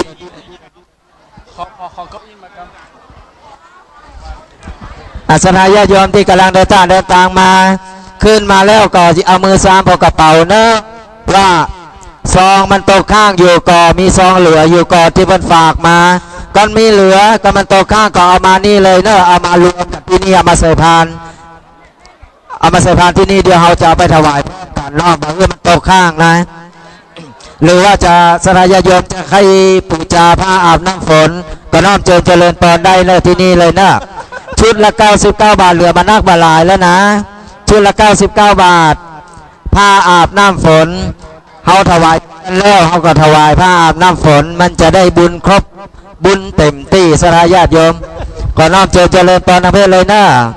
ซองตกข้างก็เอามานี่เลยเนอะหรือว่าใครให้ใครหอเพิ่มเติมหนังสือเล่ม10 บาทหนังสืออยู่ทางเพศคนของบางวัดเป็นเนาะไผ่ใครให้ใครหอเพิ่มเติมหรือว่าไผ่มีตกข้างอยู่ก็น้อมเจริญพรทางเพศเลยเนอะบนศาลาไปวะจันบุญนะวันนี้มา2 เวอร์ชันเนอะตึงลาวตึงยองFM และ AM ว่ะมาแล้วก็มาทั้งเพลเลยเนอะไผยังไม่ได้ปูจาผ้าอาบน้ำฝน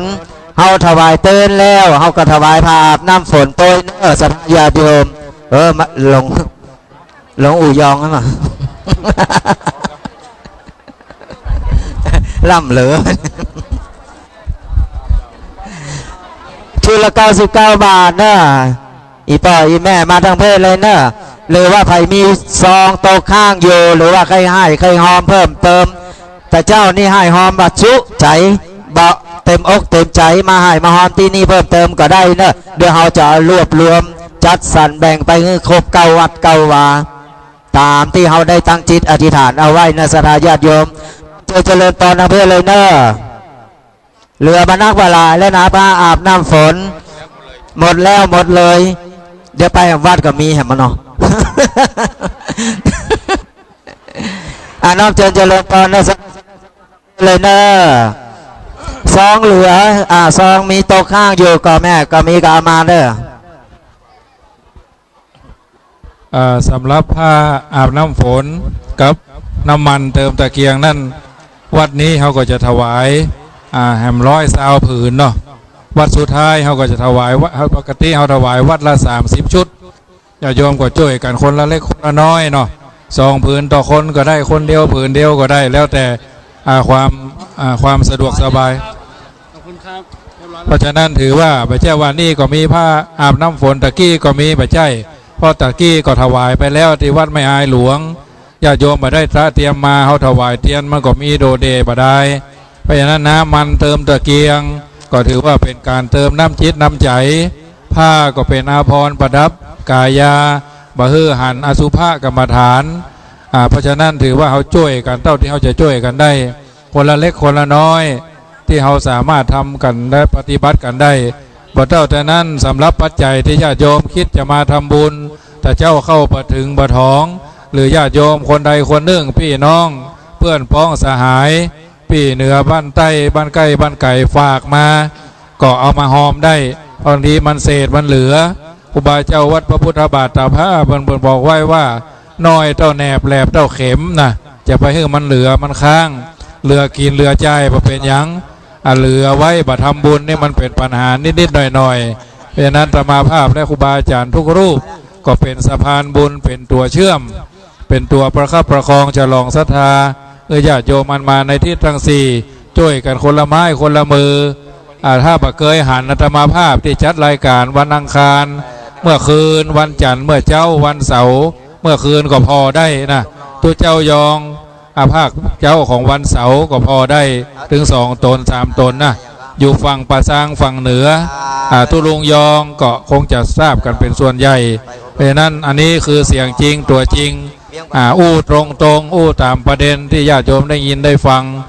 แม่จงดีเพื่อก็มาหันกันวันนี้กับคนโยมป้อเนาะเพื่อก็มาป้ากันที่นี่เพราะฉะนั้นการเผยแผ่ธรรมะจะฮือหวานไปเหตุกู้เรื่องก็ประใจ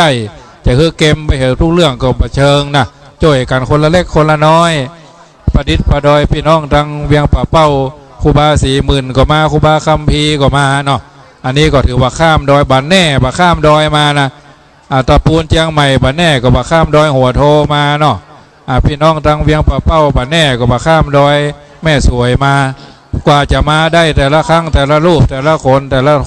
แต่ละตนแต่ละคนแต่ละท่านนี่ก็ถือว่าใช้วิริยะภาคเพียรตื่นแต่ตีหนึ่งตีสองตีสามก็ปากันมาด้วยหนึ่งความศรัทธาหนึ่งวิริยะภาคเพียรหนึ่งภาษาท่าศรัทธาแม้กระทั่งหลวงพ่อวัดนี้เฮายังบอกเคยหู้จักเป็นจ๊ะเป็นนะเฮาก็ยังมาไหว้มาสาโดยอานิสังสผลคุณงามความดีที่เขาจะได้ร่วมด้วยช่วยกันจะอยู่จังหวัดไหนประสำคัญแต่เขามีจิตใจอันหนึ่งเดียวเพิ่นว่าพุทธบุตรรวมเป็นหนึ่งเดียวเท่านั้นจึงจะสร้างสรรค์สิ่งที่ดีที่งามด้วยประการทั้งปวงเพราะฉะนั้นอาตมาภาพก้าวกับผมในนามของครูบาอาจารย์ที่ได้จัดรายการบางรูปบางตนเปิ้นก็สะดวกในการก็ถือว่ามีโอกาสได้ใช้เวทีนี้ร่วมกันวันนี้เปิ้นบอกว่า10เหลี่ยม20เหลี่ยมบ่เต้าเหลี่ยมใบแขม10แหลม20แหลมบ่เต้าแหลมใบเข้า10เล่า20เล่าบ่เต้าเล่าเดือนเกียง10เสียง20เสียงบ่สำคัญเต้าเสียงแมงว่าง10จ้าง20จ้างบ่สำคัญเต้าจ้างเอราวัน10วัน20วันบ่สำคัญเต้าวันอาทิตย์ที่27 21กรกฎาคมหน้าที่นี้เพราะฉะนั้นถือว่าเป็นโอกาสเป็นจังหวะเป็นเวลาเป็นมังกรที่เขาได้มาปะหลวงพ่อก็ชื่อว่าอินแก้วได้แก้วได้แสงแก้ว3ประการเป็นเจ้าอารามาธิปติคือเจ้าอาวาสเอาหวยมาโต้ก้าแฟนพันธุ์แท้แฟนตัวจริงเนาะมีอย่างเอามาถวายได้อาตมาภาพก็มักเมี่ยงเหมือนกันเนอะมักเมี่ยงมักเมืองเหมือนกันนะอย่างหลวงพ่อว่านะกลางงานเหมือนกันนะเพราะฉะนั้นทราบว่าเมืองฝางเมืองลำเนาะเอามาถวายได้เนอะเพราะฉะนั้นในโอกาสนี้ก็ได้มีโอกาสมาพบปะกับญาติโยมในทิศทั้ง4วันที่ทำบุญนี่บนศาลาเนอะศาลา9 ยอดศาลา9 ยอดบนศาลาถ้าขึ้นมาได้ก็อยู่ทั้งลุ่มเนาะศาลานี่เพื่อว่าศาลาศิลปะพื้นบ้านล้านนาของเพื่อนทางนี้วันนี้ครูบาเจ้าศรีวิจัยก็อยู่บนหัวเขาเนี่ยยืนที่เขาประกอบกันนะยืนที่เขาประกอบบนเขาประกอบเขาก็สามารถขึ้นไปดูได้วันนี้เป็นโอกาสดีเขาได้มาไหว้พระพุทธฤทธานุภาพประธานพรผ้าฝางเนาะเพื่อนประธานพรอยู่บนม่อนดอยม่อนพระธาตุม่อนปิ่นนะเพราะฉะนั้นถือว่าเป็นโอกาสดีเป็นสิริมงคลวันสำคัญอย่างยิ่งที่เขาได้มีโอกาสมาร่วมกันที่นี่ถ้าบ่มีโอกาสมาเขาก็บ่ปะกันนะบ่ได้เสียสละกำลังกายบ่ได้เสียสละกำลังกำอู้ที่อู้ม่วนจ่าหวานบ่ได้เสียสละกำลังความคิดจิตใจอันบนักแน่นแบบมีศรัทธาเขาก็คงบ่มากันเป็นส่วนใหญ่มีการแบ่งปันลาภที่ได้มา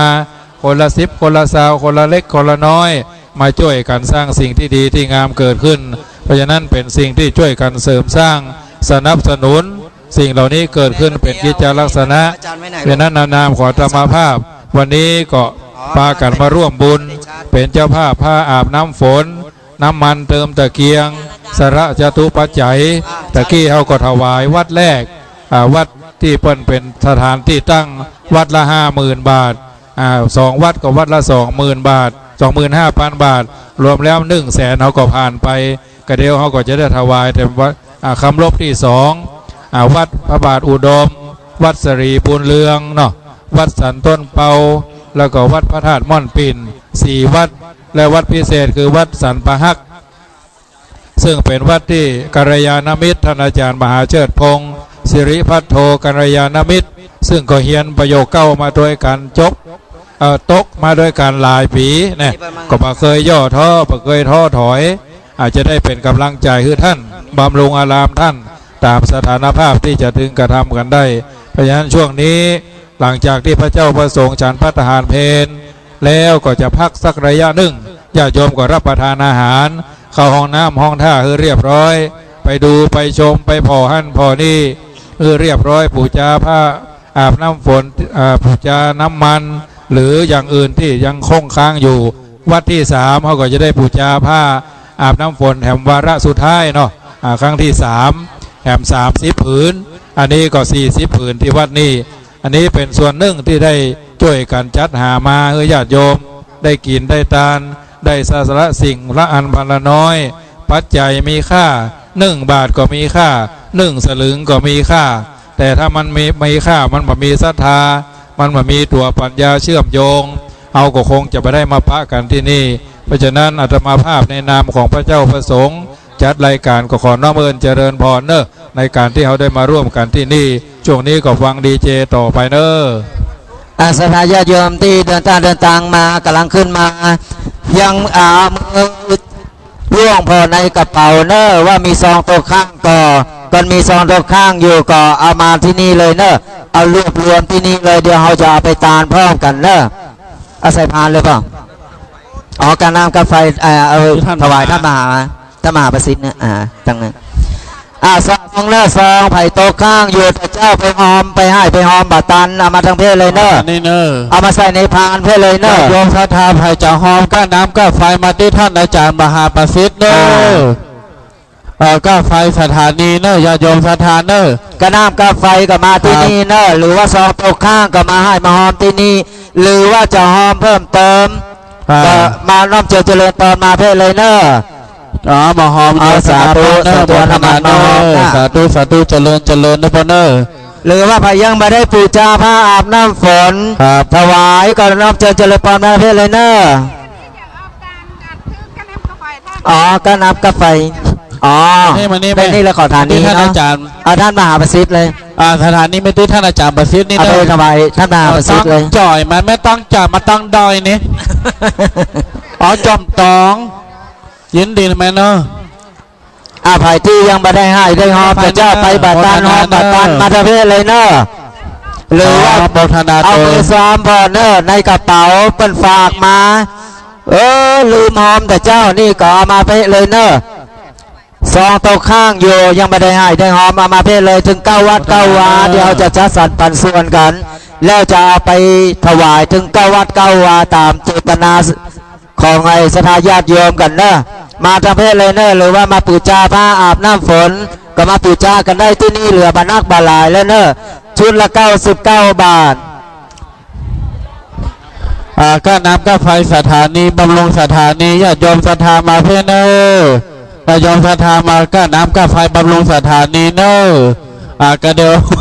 ท่านอาจารย์มหาประสิทธิ์เป็นอนุโมทนาตรงนี้นะครับญาติโยมศรัทธาว่าถ้าไปพลาดที่ไหนเนอะมาติเพื่อเลยนี่บำรุงสถานีวิทยุเนอะบำรุงสถานีวิทยุน้ำเจ้าเข้าเจ้ามานะญาติโยมศรัทธามาต้องกลัวการน้ำกาไฟสถานีวิทยุเนอะมาให้มาหอมแต่เพื่อได้พระมหาประสิทธิ์ท่านกำลังรออยู่นี่เนอะแม่เนอะศรัทธาญาติโยมสาธุชนทั้งหลายจะแจ้งว่าสถานที่เตี้ยงครึ่งเนอะเตี้ยงเกิงเฮาจะตานเตียนศาลาชั้นบนญาติโยมเนอะชั้นลุ่มนี่ครูบาอาจารย์ไม่ฉันเพลเอาจะขึ้นไปตานชั้นบนถ้าญาติโยมมีป้อยแม่แข้งขาบดีบาสะดวกขึ้นไปนั่งที่ลุ่มนี่ก็ได้ยินได้ฟังเหมือนกันโมญาติโยมศรัทธาเนอะเพราะฉะนั้นแล้วเตี้ยงเกิงเนอะญาติโยมศรัทธาใครจะตานก็ขจายตานเนอะถ้าน้ำก็ไฟน้ำไปมาประเภทเลยนะก้าน้ำก้าไฟก้าอินเทอร์เน็ตก็ได้ใจนะแม่เนอะก้าไวไฟก็มีนะถึงวันนี้มันได้ใจไวไฟสาธุตาหน้าเป็นเศรษฐีนะแม่เนอะบนห้างสาธุลองเอามือสวมบนเนอะในกระเป๋ายังมีซองโตข้างอยู่ก็หรือว่าใครให้ใครหอมเพิ่มเติมก็มาด้านนี้เลยเนอะนอกจากตอนมาประเภทเลยเนอะซองที่บัดฝากมายังโตข้างอยู่ยังหลงเหลืออยู่ในกระเป๋าเสื้อกระเป๋าสปายก็เอามาทั้งเพศเลยเนอะเดี๋ยวเราจะรวบรวมกันแล้วก็เอาถวายเพิ่มกันเนอะญาติโยมศรัทธาสาธุชนทั้งหลายตอนนี้ยังพอมีเวลาแห่มนาคแห่มไหลนะครับเมื่อถึงเวลาแล้วธรรมภาพโคศกดีเจพิธีกรวันนี้จะได้ประกาศพร้อมกับตุ๊ดแดงได้ร่วมอนุโมทนาให้กับญาติโยมศรัทธาและกับไปตานโดยการยังไม่ปูชากันก็นำไปมานี่เลยแม่อันนี้จังหายเนาะ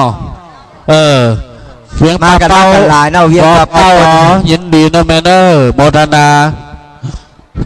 ก็นำก็ไฟเนอญาติโยมศรัทธาปากตังเจริญโดยรอเนาะแม่ตกแม่ตกว่ะ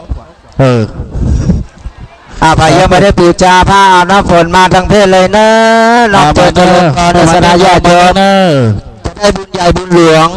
บุญนักบุญหลายมาทั้งเพศเลยเนอะ มาเนอะบำรุงสถานีพ่อแม่สถามาเพื่อนเน ใคร อะ จะบำรุงสถานีใครจะช่วยก็น้ำตาไฟสถานีวิทยุบ่น้ำเจริญปอนมาทางเพศเนอะ ดูเนอะ หรือว่าไผมีซองตกข้างอยู่ให้ไปหอมบัตรตันก็มาทางเพศเนอะเอามารวมกันเพศเลยเดี๋ยวเราจะไปหาไปหอมเอาไปตานพ่อกัน อ๋อแลกตังกันหรือว่าแม่มาหอมว่าแม่เป็นว่ามันแลกตังก็จะดี อาญาโยมศรัทธาสถานีวิทยุนี่เป็นสถานีที่ตั้งแห่งกองบุญกุศลถ้ามันมีวิทยุมันมีคลื่นมันมีตู้เจ้าเฮากับเราได้มาปะกันมานี้นะเพราะฉะนั้นแล้ววันนี้ถือว่าคลื่นธรรมะคลื่นแห่งธรรมหลั่งไหลขึ้นมาที่พระบาทอุดมแล้วญาติโยมแม่มานี่อันนี้แม่นี่หันกู้งานแต่ยินดีแม่เจริญเนอะ แม่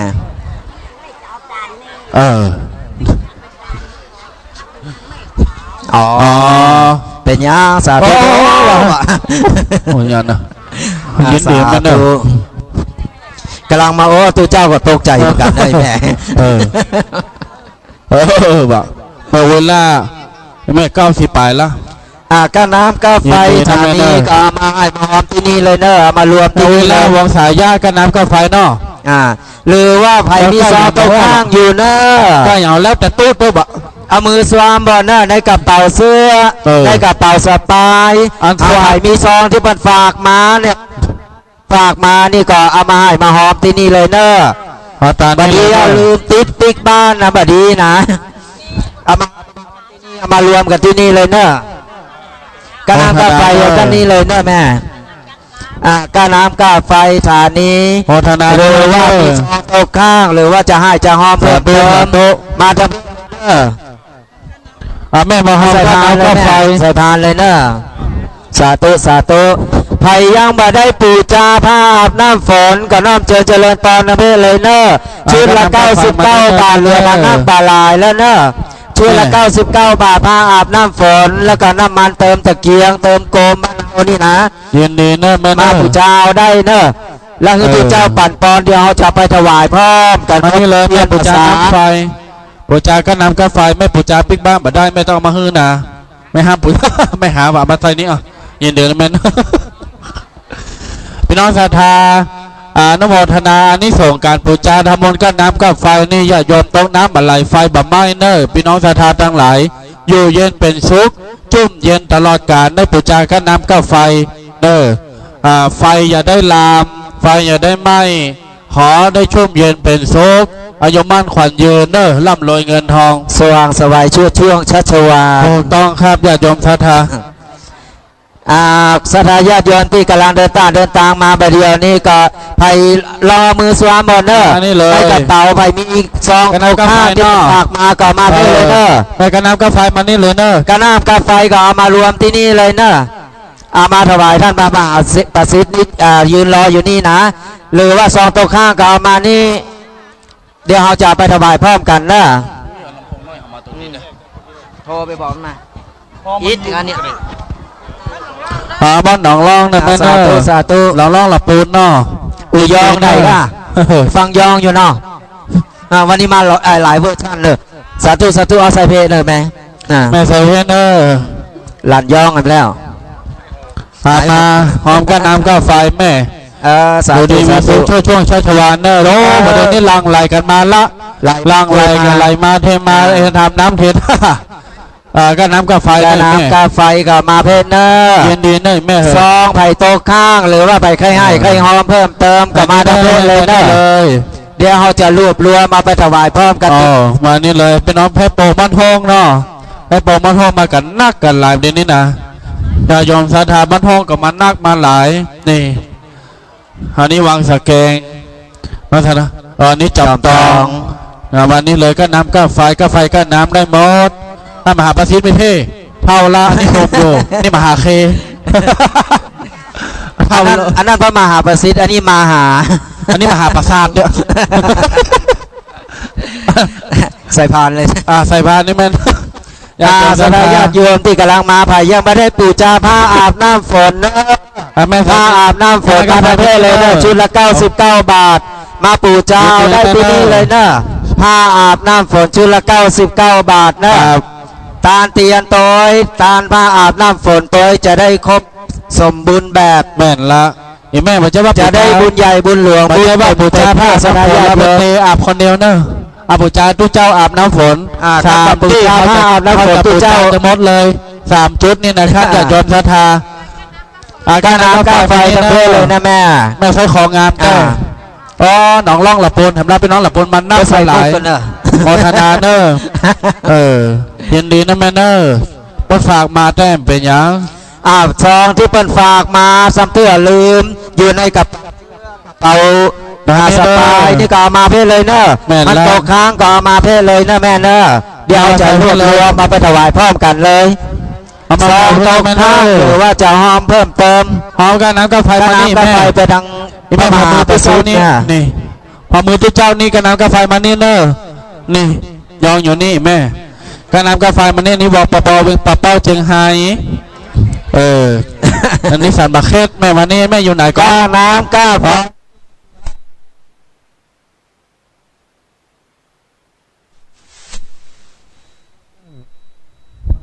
การนำกาแฟมานี่ป้อยแม่ศรัทธาญาติโยมป้าแม่ครูบาอาจารย์ศรัทธาญาติโยมเนอะหรือว่าจะมาบูชาผ้าอาบน้ำฝนก็มาทั้งเพศเลยเนอะนอกเจริญตอนทั้งเพศเลยเนอะชุดละ99 บาทมีน้ำมันให้ตัวเนอะเติมตะเกียงยินดีเนอะเพราะด้านเอาใส่พานเลยเนอะโยมเอาใส่พานเลยโยมเอาใส่พานเนอะพี่น้องศรัทธาต่างหลายต่างลุ่มก็ยังขึ้นมาแบบเที่ยงเตื้อเวลาเตี้ยงประเด็นนี้กี่โมงแล้วพอแล้ว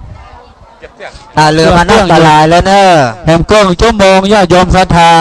สถานที่ที่เราจัดการเตียนศาลาชั้น2ศาลาชั้นบนต่างหน้านี่เนอะชั้นบนพุ่นเนอะเราจะได้ขึ้นตาลถวายเตียนนะครับเนาะแม่มาตาลลายไปตาลนะเพื่อนเลยนะแม่เอามามีเจ้าหน้าปัดตอนอยู่ท่านอย่าโยมศรัทธามาต้องลู่กันเนอะมาต้องลู่กันต่อคิวเนอะต่อคิวเนอะพาอาบน้ำฝนเรือมันอันตรายแล้วเนอะไม่ปอกลีก็มาไม่ปอกก็มาเนาะมาดูโฮมควันทุกเจ้าเก็บควันเลยขอดักควันกันเลยทุกเจ้าเก็บควันแต่ศรัทธาสาธุชนทั้งหลายพายมาปูชาพา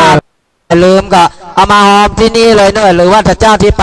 แม่อายหลวงนี่หอมบาตันก็มาทั้งเพศเลยเนอะเขาจะมีคณะกรรมการจัดสรรปันส่วนกันแล้วก็ไปถวายพร้อมกันถึง9 วัด9 วาได้ไหมเนอะการน้ำกาไฟกับเพศเลยเนอะมาใส่พานเลยกาไฟนี่แม่การน้ำกาไฟอันนี้อย่างของท่านพระครูสาธิตก้าพระโคนหนองผ้าขาวเอาฟ้าท่านอาจารย์พระมหาประสิทธิ์นี่ก็ได้เนาะเสือดองนี่ไปแล้วว่าไม่เอาเนี้ยไปหั่นเอาซุกไว้ที่เสือดองหั่นกาไฟไปเลยแม่ไม่เอาเสียบไปหั่นเลยเนอะการน้ำกาไฟมาเพศเลยเนอะหรือว่าซองตกข้างอยู่ซองที่มันฝากมาอีป้อยแม่ลืมนี่นะมาทั้งเพศเลยเนอะเอามาให้มาหอมที่นี่รวมกับที่นี่เลยที่เดียวนะอันนั้นไปเสียบเลยอย่าโยมศรัทธาทั้งหลายภัยจะให้จะหอมการน้ำก็ไฟผ้าอาบน้ำฝนก็มาตามเพศการน้ำก็ไฟนี่ตาใดก็ได้บอกว่ากันเนอะแล้วแต่ว่าผ้าอาบน้ำฝนนี่99 100 บาทเอา19 บาทมีน้ำมันให้ตัวเนอะเอาสวยดอกไม้มาเนอะเอาสวยดอกไม้มาตัวอย่าโยมศรัทธามาการน้ำก็ไฟมาตามเพศเนอะสวยดอกไม้เอาที่สามเณรเนอะอย่าโยมศรัทธาจะไปพอประดาเนอะบัตรหวยนะการน้ำกาไฟเพศเลยเนอะถ่ายใครถูกหวยให้มาตาเนอะวันนี้นะพี่น้องศรัทธาทั้งหลายเอามาชาวให้ตีไปชาวล้าน50 บาทให้ตีไป50 ล้าน100 บาทไป100 ล้านเนอะอย่ายอมเนอะ500 บาทไป500 ล้านการน้ำกาแฟมาเนอะโมทนาสาธุโมทนาเนอะอย่ายอมศรัทธาสาธุชนทั้งหลายบ้านหัวเวียงปลาเป้าเห็นไหมมาละแม่สีอวนมาละการน้ำกาแฟยินดีศรัทธาญาติโยมที่กำลังขึ้นมาใหม่นี้มาทางเพศเลยเนอะแม่ใส่นี่เลยใส่ที่ซองโตข้างอยู่ก็มาทางเพศเลยเนอะหรือว่าจะหอมกระน้ำกาแฟใครหอมเพิ่มเติมก็ด้านนี้เลยเนอะทำบุญก็น้ำกาแฟกับน้ำเพชรเนอใส่พานเลยน้องใส่พานไม่เอาใส่พานเนี่ยนี่วอปปเป็นปลาเป้าภาษาคิดเล็กมาแหมละมานักมาหลายเนอญาติซาวะญาติโยมศรัทธาพ ใครยังมาได้ปูจาผ้าอาบน้ำฝนมาปูจาที่นี่เลยนะชุดละ99 บาทสลายญาติโยม ญาติโยมไม่เจริญในการลงกับอัลละ ชุดละ99เรือบานักบาลายแล้วเนอะเดี๋ยวเราจะเอาถวายพร้อมกับเตียนภาษาที่นี่นะใครยังมาได้ปูจาก็มาทางเพศเลยเนอะอีแม่ตั้งโต๊ะนั่นนะ แม่บ้านของเกาะบองเชิงแห่ตังบนนี่ ก็ นะ น้ำกาไฟมาทางเพศเลยเนอะ แห่ตังบนนี่เลยเนอะกองเกาะบองเชิงแห่ตังบนนี่เลยเนอะพี่น้องศรัทธาวันนี้ม่วนงานสัตว์เล้าจะหอมกันน้ำกันไปมาเพื่อนเนอจัดตามผ้าอาบน้ำฝนก็มาเพื่อนเนออย่าโยมศรัทธาเนอเจ้าเจริญเจริญตอนอย่าโยมศรัทธาทุกท่านทุกคนนะครับเนาะยังมีเวลาแหมอยู่เนออย่าโยมศรัทธามีเวลาแหมครึ่งชั่วโมงอยู่เนาะเราจะได้ตาลเตียนด้วยกันวันนี้เอาดอกนี้ไปนะอันใหญ่นี่แม่ดูตั้งดิ อนุโมทนากับญาติโยมศรัทธาสาธุชนทุกท่านเนอพี่น้องศรัทธาก็นำกับไฟแม่ป้อมาเพเนอศรัทธาญาติโยมดังหลายก็นำกับไฟส่วนตัวยินดีเนอจ่าชาชัยเวียงป้าเป้าโมทนาโมทนาจันนักจันหลายอยู่ดีสบายหายโรคโศกเศร้าเนอพี่น้องศรัทธาปารมีครูบาเจ้าศรีวิจัยครูบาเจ้าศีลธรรมยืนบนหัว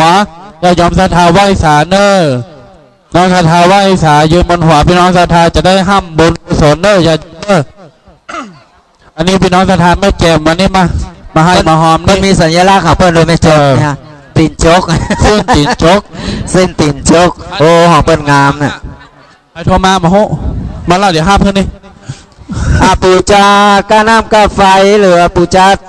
ผ้าอาบน้ำฝนก่อนน้ำเจริญปอนาเพเลยเนอะครับอีพ่ออีแม่ลองเอามือสวมพอเนอะเอาสวมพอในกระเป๋าเสื้อในกระเป๋าสะพายมีซองที่บัดฝากมาโต๊ะข้างอยู่กันมีซองโต๊ะข้างอยู่เอามาทั้งเพศเลยเนอะเอามาให้มาหอมเอามารวมกันที่นี่หรือว่าถ้าเจ้าที่ไปแม่อายหลวงหอมกันกับตันสกรรมก็เอามาเพศเลยเนอะเอามารวบรวมกันนี่เดี๋ยวเราจะเอาไปถวายพร้อมกับเตียนภาษาหรือว่าไผ่จาหอมก็น้ำกาไฟสถานีวัดวารามก่อนน้อมเจริญปอนเพศเลยนะสามณะเนาะก็น้ำกาไฟเอาใส่พานเลยนะแม่แค่นี้นะแม่แลกตังค์ก้าเขาก้าใจดีแม่เอาแบงค์500มาแลกตังค์ง่อมเพียนเดือนนะ32ก็น้ำกาไฟเอาคนจะหลายแม่ญาติโยมศรัทธาพี่น้องศรัทธามานักมาหลายเนอะก็น้ำไฟก็มาใส่พานเลยเนอะยินดีใครยังไม่ได้ปูจาผ้าอาบน้ำฝนผ้าอาบน้ำฝนมาปูจาที่นี่ได้เลยเนอะชุดละ99 บาทเนอะสลายญาติโยมมาปูจากันได้เนอะเหลือบานักบาลายแล้วนะที่นี่แม่ใส่พานนี่เลยก็น้ำกาแฟใส่พานนี่เลยมาเตียนหอมเพ่หอมเตียนหอมเพ่พี่น้องศรัทธาสาธุชนดังหลายหมดแล้วนี่บางตาไปละพี่น้องศรัทธาบางตาบางหูไปละชอบว่าหาที่นั่งได้ละเนอสักบื้อเนื่องจะได้เติมเวลาที่จะได้ตาลละจะโยมศรัทธาต่างหลายเมตตาหลวงพ่อน้ำพระครูสุจิตานุรักษ์ด็อกเตอร์ท่านครูบาหยิกแก้วท่านเจ้าคณะอำเภอฝางเจ้าวาดวัดพระบาทอุดมนะครับวันนี้ได้ร่วมอนุโมทนาต้อนรับพี่น้องศรัทธาสาธุชนญาติโยมขึ้นสีขาววันนี้รวมพลคนขึ้นสีขาวทั้ง91 96และ104.50นะครับเนอะพี่น้องศรัทธาหลายต่อหลายท่านหลายต่อหลายใส่เลยป่ะปากันมากินบาวตาเนอะนี่ก็นำกาแฟแม่วันนี้เลยก็นำกาแฟเนอะขอกาแฟมาทำเพศเลยเนอะตุ้มเย็นตลอดกาลเนอะตาน้ำฮือไหลหลั่งมาเงินทองเงินคำกำแก้วไหลหลั่งมาอยู่เย็นเป็นสุขด้านก้าไฟให้มีแสงสว่างในจิตในใจในตัวเนอะลงทะเบียนรถอยู่ที่อาจารย์บรรยงนะจะบรรยงอยู่ในศาลาปืนฮะตะกี้หันไปกับบัญชีอยู่นะญาติโยมศรัทธามาลงทะเบียนรถได้ที่ท่านอาจารย์บรรยงนะครับเนอะ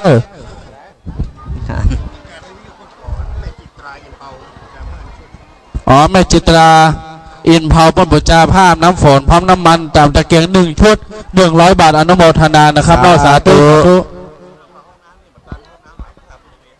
ห้องน้ำหลังพระธาตุก็มีเนาะห้องน้ำทางหลังนี่ถ้ามันบัดปอจะได้พี่น้องศรัทธาไปทางหลังพระธาตุเจดีย์ได้เนอะ มีหลายห้องนะครับเนาะเพราะฉะนั้นอำนวยความสะดวกให้กับพ่อแม่ศรัทธาญาติโยมสาธุชนทุกท่านทุกคนได้ช่วยกันวันนี้ปี้เปิ้นน้องปี้เปิ้นน้องเปิ้งปี้เปิ้นน้องช่วยเหลือเฟื้อกันวันนี้เป็นครอบครัวด้วยกันเนาะอย่างเดียวญาติโยมกล้องกองมองเชิง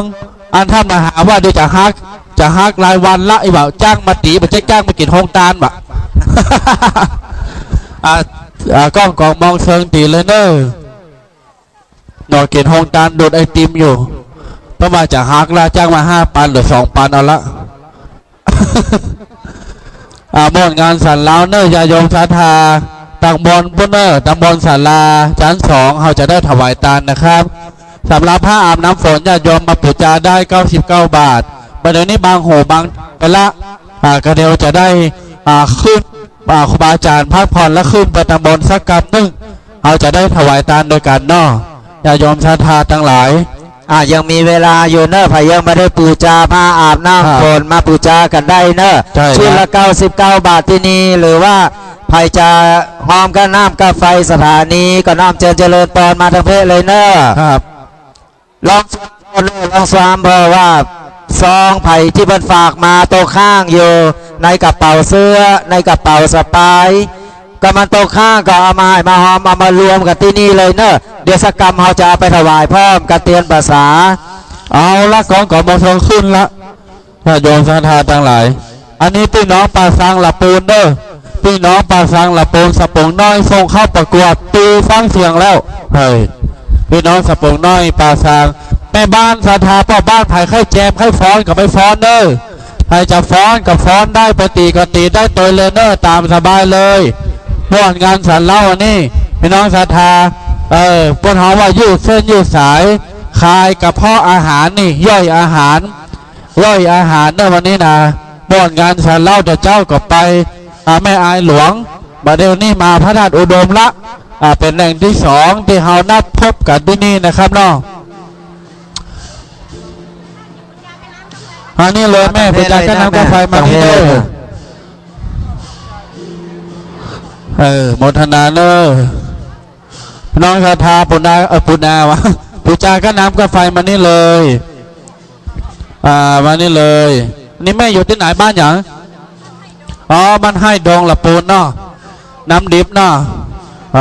โมทนาเนอมาตึงกู้เนาะญาติโยมศรัทธาสาธุชนดังหลายตี้หลายตังหลายวัดหลายวาเฮาได้มาช่วยกันกินช่วยกันทานวันนี้โมดงานสันเหลาเนอญาติโยมเนอทุกทิศทั่วไทยมารวมกันอยู่นี่เลยนะสาธุป้ากันที่ไหนจะไปกันนะวัดยังแหมจุดหนึ่งนะครับที่3ที่สุดท้ายนั่นคืออำเภอชัยปราการเอาจะไปรวมกับที่วัดป่าไม้แดงเนอญาติโยมเนอ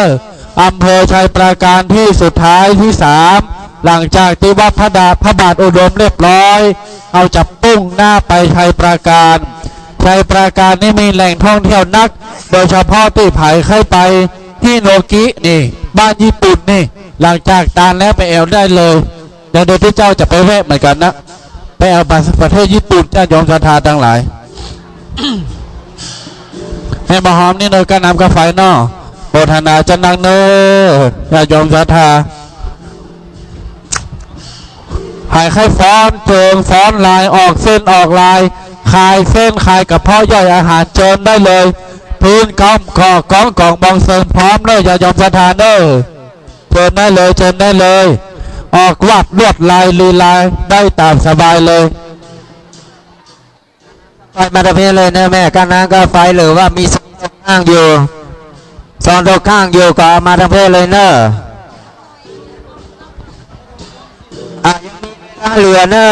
ยังมีเวลาเหลือแหมน้อยหนึ่งนะ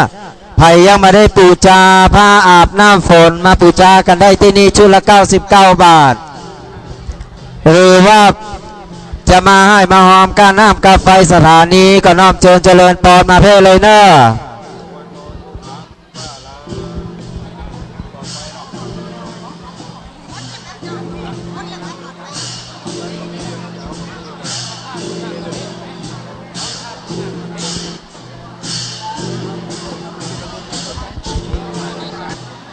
อีพ่ออีแม่ลองสวมหมดเนอในกระเป๋ายังมีซองหลงเหลืออยู่ก่อซองที่เพิ่นฝากมาเอามือสวมพอในกระเป๋าเสื้อในกระเป๋าสะพายก็สามพอกันมีก็เอามารวบรวมที่นี่เลยเนอะซ้ำเตื้ออีพ่ออีแม่ลืมก็น้อมเจริญพรเอามารวมกันที่นี่เดี๋ยวเราจะเอาไปถวายพร้อมกันกระเตียนภาษาศรัทธาญาติโยมไผที่ยังไม่ได้ปูชาผ้าอาบน้ำฝนก็มาทางเพศเลยเนอะน้อมเจริญพรชิ้นละ99 บาททางเพศเลยเนอะลงทะเบียนรถท่านอาจารย์บรรยงที่อาจารย์บรรยงในศาลากรรมน้ญาติโยมที่อาจารย์บรรยงได้ประกาศไปมาลงทะเบียนรถลงทะเบียนรถ179 กันแต่เจ้านี้ได้มี70 กว่ากันอยู่นะครับเพราะว่าวันนี้เพื่อจะจับฉลากรางวัลฮัลโหลเพื่อจะจับฉลากรางวัลรถนะครับรถจะเป็นผู้โชคดีได้รางวัลไปถ้าการไหนมาได้ลงทะเบียนท่านก็มาได้รางวัลเพราะฉะนั้น179 กันตอนนี้กำลังได้70 กว่ากัน100 กันนะครับมาได้ไปลงทะเบียนเตื้อไม่ไปลงทะเบียนด่วนเลยนะครับกระเดียวท่านอาจารย์บรรยงพร้อมเจ้าหน้าที่ก็จะได้จับฉลากจับรางวัลละนะครับเพราะฉะนั้นแล้วญาติโยมศรัทธาก็เข้าใจไปญาติโยม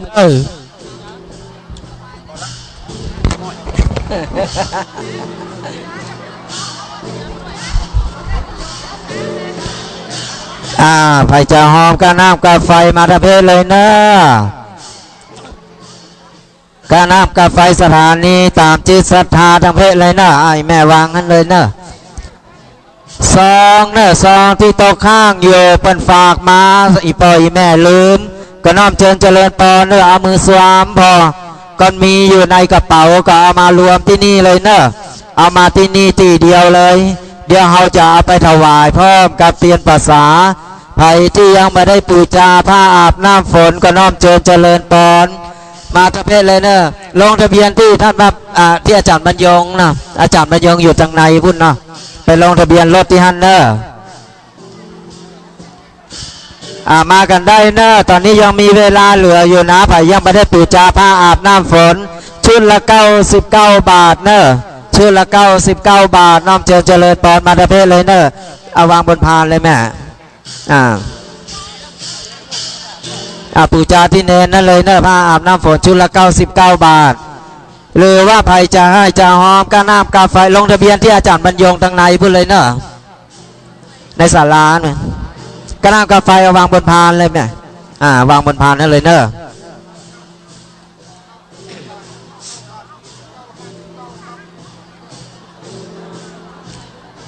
กระน้ำกาไฟเอามารวบรวมกันที่นี่ได้เลยเนอะหรือว่าซองไผ่โต๊ะข้างอยู่ที่ลงเหลืออยู่มาได้ให้ได้หอมหรือว่าได้หอมไปแล้วหรือว่าบาปอใครหอมต่อก็น้อมเจริญพรเนี่ยมาทะเพศเลยเนอะปัญหามาไหนวันนั้นเนี่ยถามว่าน้ำยุ่งน้อยห้อยปัดตัดประเต็มมาต้นประเต็มตาโทรมาเป้าเจ้ายินดีตัวเนอะมุ่งตรงไปจนพ้นเขตเวทีไรดังใจมองวางบนทานเลยแม่สาธุนะข้อสุดท้ายแล้วนะศรัทธาญาติโยมไผ่ที่ยังไม่ได้ปูชาผ้าอาบน้ำฝนน้อมเจริญพรทางเพศเลยนะยังมีเวลาเหลือแหมน้อยหนึ่งนะมาปูชากันได้ชุดละ99 บาทนะผ้าอาบน้ำฝนเดี๋ยวเราจะเอาไปถวายพร้อมกับเตียนภาษาพร้อมกันนี้ไผ่จะให้จะหอมกระน้ำกาไฟสถานีวิทยุก็น้อมเจริญพรทางเพศเลยนะตามจิตศรัทธาหรือว่าซองไผ่ที่เป็นฝากมาตกข้างอยู่อาจารย์บรรยงอยู่ทางในเนอะไปลงทะเบียนกับที่ฮั่นเนอะ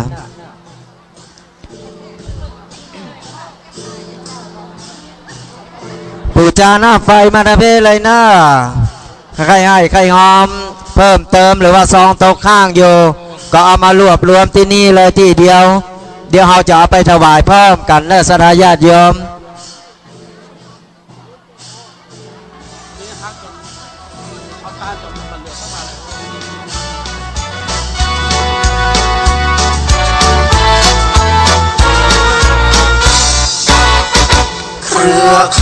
สนาญาติโยมที่กำลังขึ้นมาให้มาหอมมาตันอยู่เนอะยังตันอยู่ไปช่วย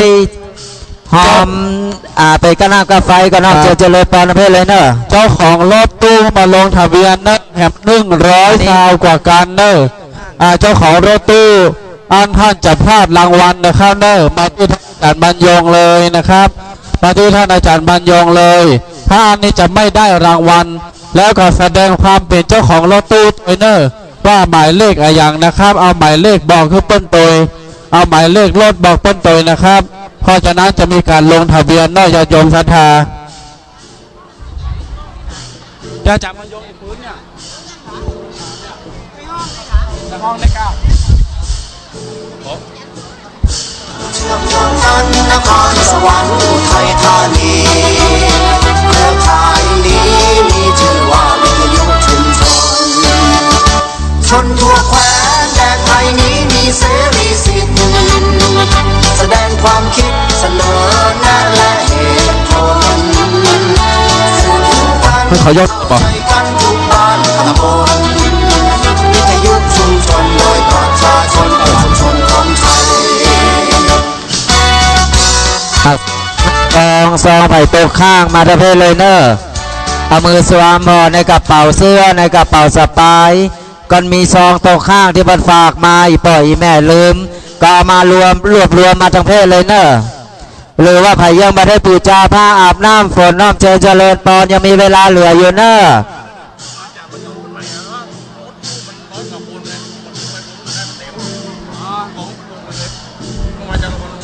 นิมนต์ท่านอาจารย์บรรยงพระครูพิวัฒนวิกรมท่านผอได้ลงมาตั้งรุ่มนะครับท่านอาจารย์บรรยงนิมนต์ลงมาตั้งรุ่มนะครับเพราะว่าโชเฟอร์เพิ่นบอกว่าคนมันเต็มขึ้นไปลงทะเบียนบัตรได้ครับนิมนต์ลงมาตั้งรุ่มนี่นะครับท่านผอครับโล1 2จบ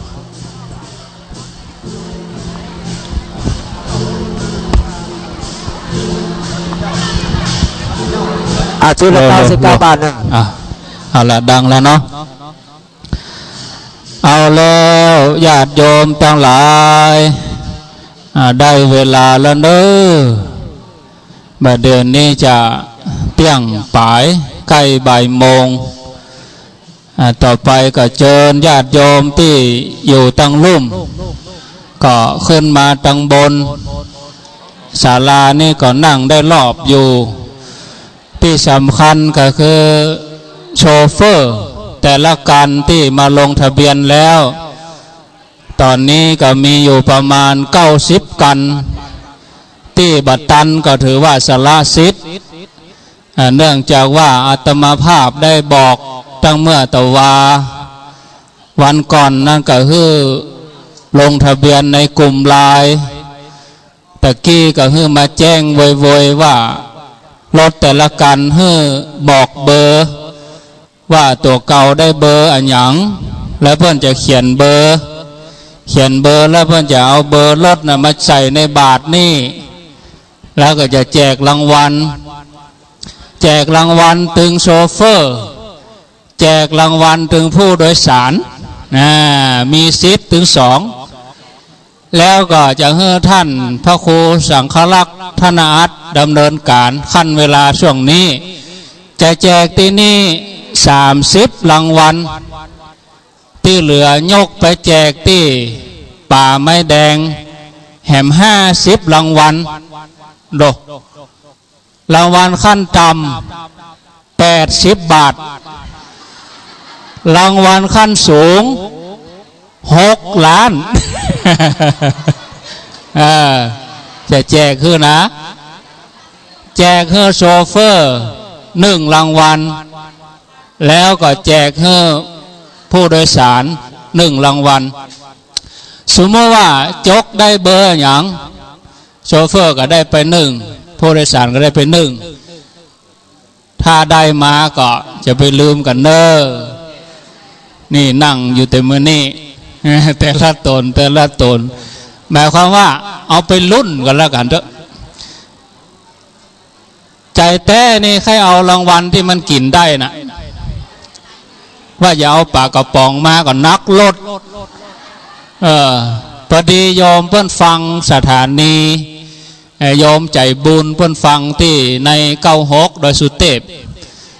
กูเตือนี่เพื่อนจังซื้อวิทยุไปห่วมกิจกรรมโดยสุเทพครั้งใน200เครื่อง300เครื่องอย่างนี้คืนนี้เพื่อนจะเอาซื้อปลากระป๋องมานะอาตมาว่าปลากระป๋องมันมีนักแล้วเนาะแล้วแต่โยมอันเอาวิทยุบ่เปิ้นก็ว่าจะเอาวิทยุมา100เครื่องอาตมาว่า100เครื่องนี่มันก็จะได้แค่100คนต่ออันเนาะมันก็ได้แค่100คน100เครื่องทีนี้กึดไปขึ้นมาเพื่อเอาอย่างมาว่ามาฮื้อนะเดี๋ยวก็ท่านพระครูสังฆลักษณ์ดำเนินการไปขั้นเวลาก่อนเนาะเพราะว่าเขาจะทำพิธีบ่ายโมงบ่ต้องฟังญาติโยมวัดสุดท้ายนี่เขาต้องถึงที่ป่าแม่แดงบ่าย3ก่อนอาตมาใครอยู่เนี่ยเหมือนกึดใจว่าเขาใครมาเป็นเดือนน่ะเปิ้นบอกว่าพร้อมกันตี3อันนี้3 ทุ่มลูกนึ่งเข้าแล้วอย่าใครมาแต่อยู่กันเหมือนเนาะญาติโยมเป็นภาพประวัติศาสตร์แท้ๆนะต่อไปขั้นเวลาท่านพระครูสังฆลักษณ์ดำเนินการไปยืนเลยก็ได้ท่านหน้าบุญเอานิมนต์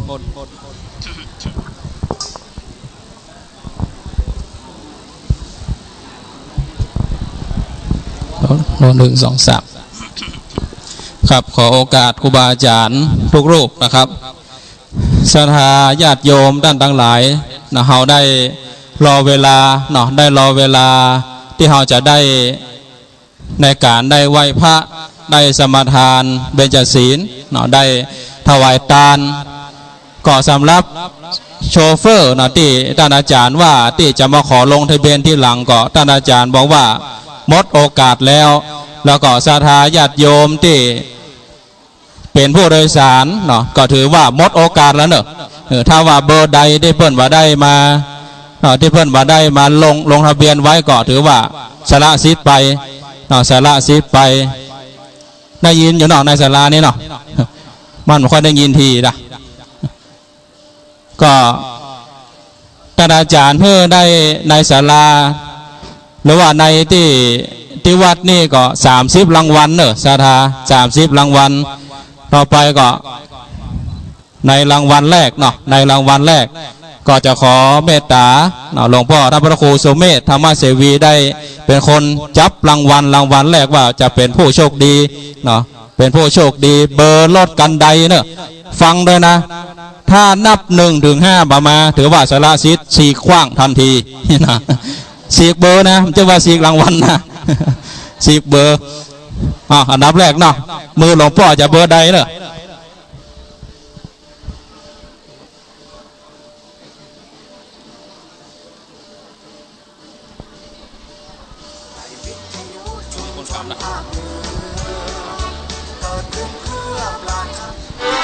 เลขที่ออกลงท้ายด้วยเลข3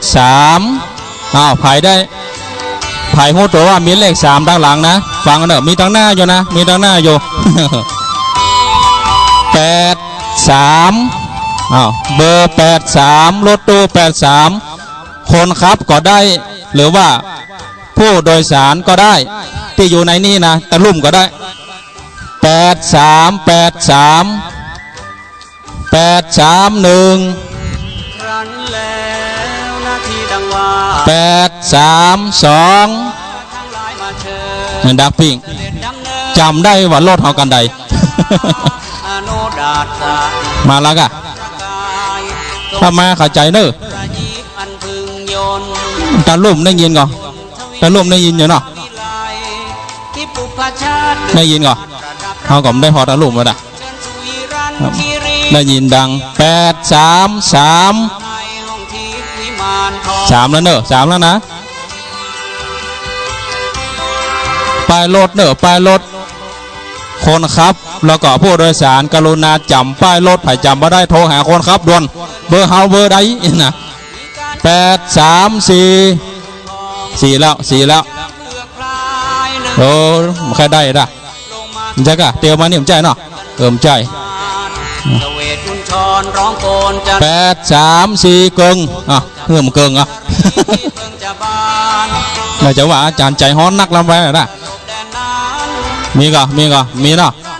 835ตามกติกามาเนาะ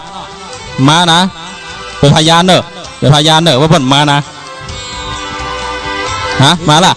มีตาลูกครับรอเขานับ5ก่อนเลยด่ะมีไหนมาแล้วเลยมีไหนมีดังลุ่มกำลังขึ้นมามีกำลังมาพอดวงพอดังลุ่มเนอะถ้าเขายกมือดังลุ่มพอเนอะมาเนี่ยแล้วโอ้ตัวเสื้อท้าบ้านดอกเก่าเลยเนี่ย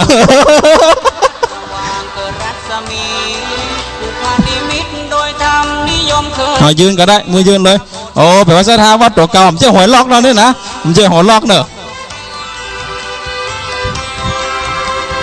เอาไผ่หมอบเลยนะเอาปอดไปอีกเอาปอดไปเลย1 ใบผู้โชคดีเนอะนี่นะโอ้โหดล้านแน่นอนนะนี่นะคนขับ1 ใบแล้วก็ผู้โดยสาร1 ใบถ้าได้แล้วไปลืมตัวหลวงเนี่ยคนเกิงแล้วนะฮะ83อันนี้8หยังเอาล่ะเยอะใจกะเอาล่ะยุงละเว้ยยุงละอันนี้80กะ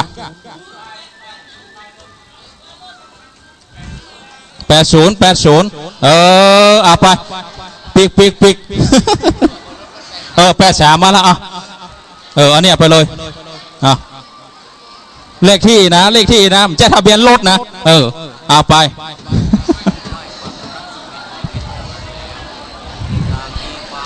เอาใหม่เป็นคันที่83นะพระเจ้าเรียกรถนะคันที่เปิ้นลงทะเบียนนั่นนะเนอะเข้าใจก็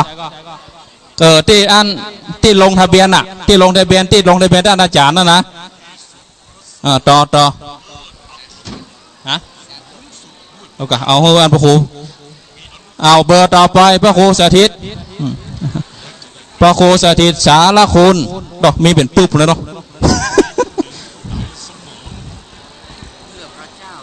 เบอร์หยังตึงเลยลงท้ายด้วยเลข4เอาละ4ทำแล้ว4แล้วต่อไป54เนอะเบอร์รถกันที่54เขาก็ว่าเขาเข้าใจเขา54ไผ่จะประกาศแล้วนี่54มาลีบ้านน้องเกิดคนครับชื่อประดิษฐ์มีคนครับนะถ้ามาโทรโดยโหล12เดี๋ยวตุลุงยองช่วยเร่งเครื่องหน่อยช่วยกันพิธีกร2 คน54ไปเลยเอาต่อไปโลลุงดวงเอาอันนี้เลยเอาตัวลุง54ครับได้เรียบร้อยเอาต่อไปตัวลุงจกเลยก่อนตัวลุงประกาศหรอ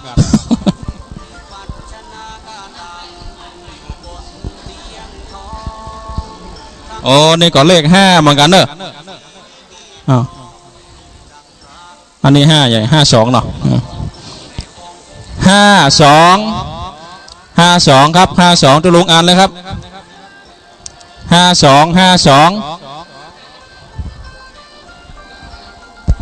เบอร์2แม่ดี3 ยอดแม่ดี3 ยอดมาเลยนับแม่ดี จากเจดีย์สามยอดขึ้นมาเลยเนอแม่ดีเจดีย์สามยอด1 2ค่อยโวยไปกันแม่ดีสามยอดขึ้นมาเลยเนอแม่ดีสามยอด2แล้วเอาดำกำแม่ดีสามยอด3อยู่ตั้งลุ่มจ้ะมาเลยมา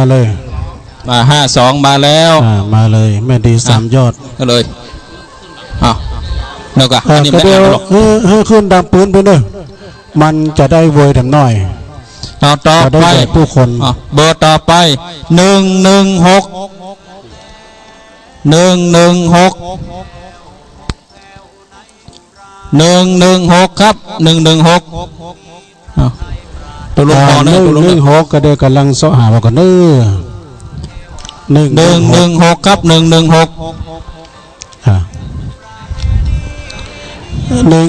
แม่นงรักเหล่ายาวแม่นงรักพี่ทองจาก่ะแม่นงรักพี่ทองจากคนขับชื่อลุงลวงได้ยินแล้วขึ้นมาเลยนี่แม่นงรักบ้านเหล่ายาวขึ้นมาเลยตะกี้ก็หันอยู่นะแม่นงรักพี่ทองจา2ลุงลวงก็ขึ้นมาด้วยนะโชเฟอร์สารตีคนขับรถขึ้นมาตัวแม่นงรักพิษทองจาเหล่ายาวใต้30ใบขึ้นมาเต้นก่อขึ้นมาเต้นก็ขึ้นมาด้วยแม่ลุงลวงตัวแม่นงรัก4แล้วหันอยู่นะแต่เจ้าน่ะแม่นงรักพิษทองจา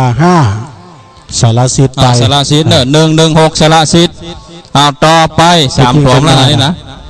100มาแล้วเข้ามาเลย100แม่สีทรหนองล่องแม่สีทรหนองล่องคนนี้กันนะแม่สีทรบุชีบงหนองล่องละปูน100มาแล้วต่อไปครับไปเลยต่อไป53ครับ53ดอก52 53 54จบไปแล้วเรียงกันนะยังทำนับนี่อยู่นะ53วานิดาบ้านไซทองวานิดาบ้านไซทองมาลีกันนะมาลีบ้านหนองเกิด53ใช่กันวะ5354ได้ถึง2นะมาลีกับวานิดาขึ้นมาเลยวานิดา54ไปแล้วครับได้ละ53นะวานิดาก็เดี๋ยววานิดาขึ้นมาเลยนี่วานิดาขึ้นมาเลยอันนี้เบอร์อย่างเบอร์53คนครับชื่อจรูนวานิดาพูดเลยนี่53เนาะ53ฮับแล้วเบอร์ต่อไปอันนี้เลขเดียวเนอะนี่นะเดียวจะให้มันเปาะเลข3ครับเบอร์3เดี๋ยวกันเนอเบอร์3เบอร์3มาแล้วก็คือทรายมูลแม่กาโอ้โตนี่ทรายมูลเนอะทรายมูลเลยท่านพระครูนิมนต์นะครับมาครับพระครูสังวรศิลาวิรักษ์สถาบันละทรายมูล1เร่งหน่อย3-4ไปแล้วเนาะวานิดาไปแล้วลายต่อไปจะได้โวยดำหน่อยเบอร์3ต่อไป159เดี๋ยวก่อนเนอจื้มอย่าง159ครับ159แม่สีทรบ้านเวียงแถมแล้วแม่สีทรบ้านเวียงโจก2จันแล้ว159มาแล้วแม่สีทร1แบ่งตังหน่อยช่างกองดอกบุญช่างกล้องหมดหนุ่มโสนละผ้าเหลืองผ้าเหลืองเอาหวยได้ก็ได้แม่มาเอาทองเลยเอาที่ผู้ดวงเลย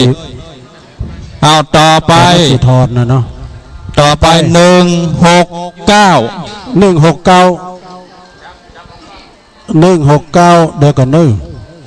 พี่ปานหนองหาย พี่ปานหนองไฮเนอะพี่ปานหนองไฮหนองไฮน้อยพี่ปานหนึ่งพี่ปานสองเบอร์169เบอร์รถ169คุณขับรถชื่อบุญรถก็ขึ้นมาคุณบนรถ1บุญรถ2โชเฟอร์นะแล้วก็พี่ปาน3เจอมาเลยกะมาแล้วต่อไป98ครับ98มาละ98ครูบามานี่เสียงเป็นป้อยดิออกำเป็นครูบาเปลี่ยนกำแม่โซดาบ้านวังผางแม่โซดาบ้านวังผางเด้อหมายเลข98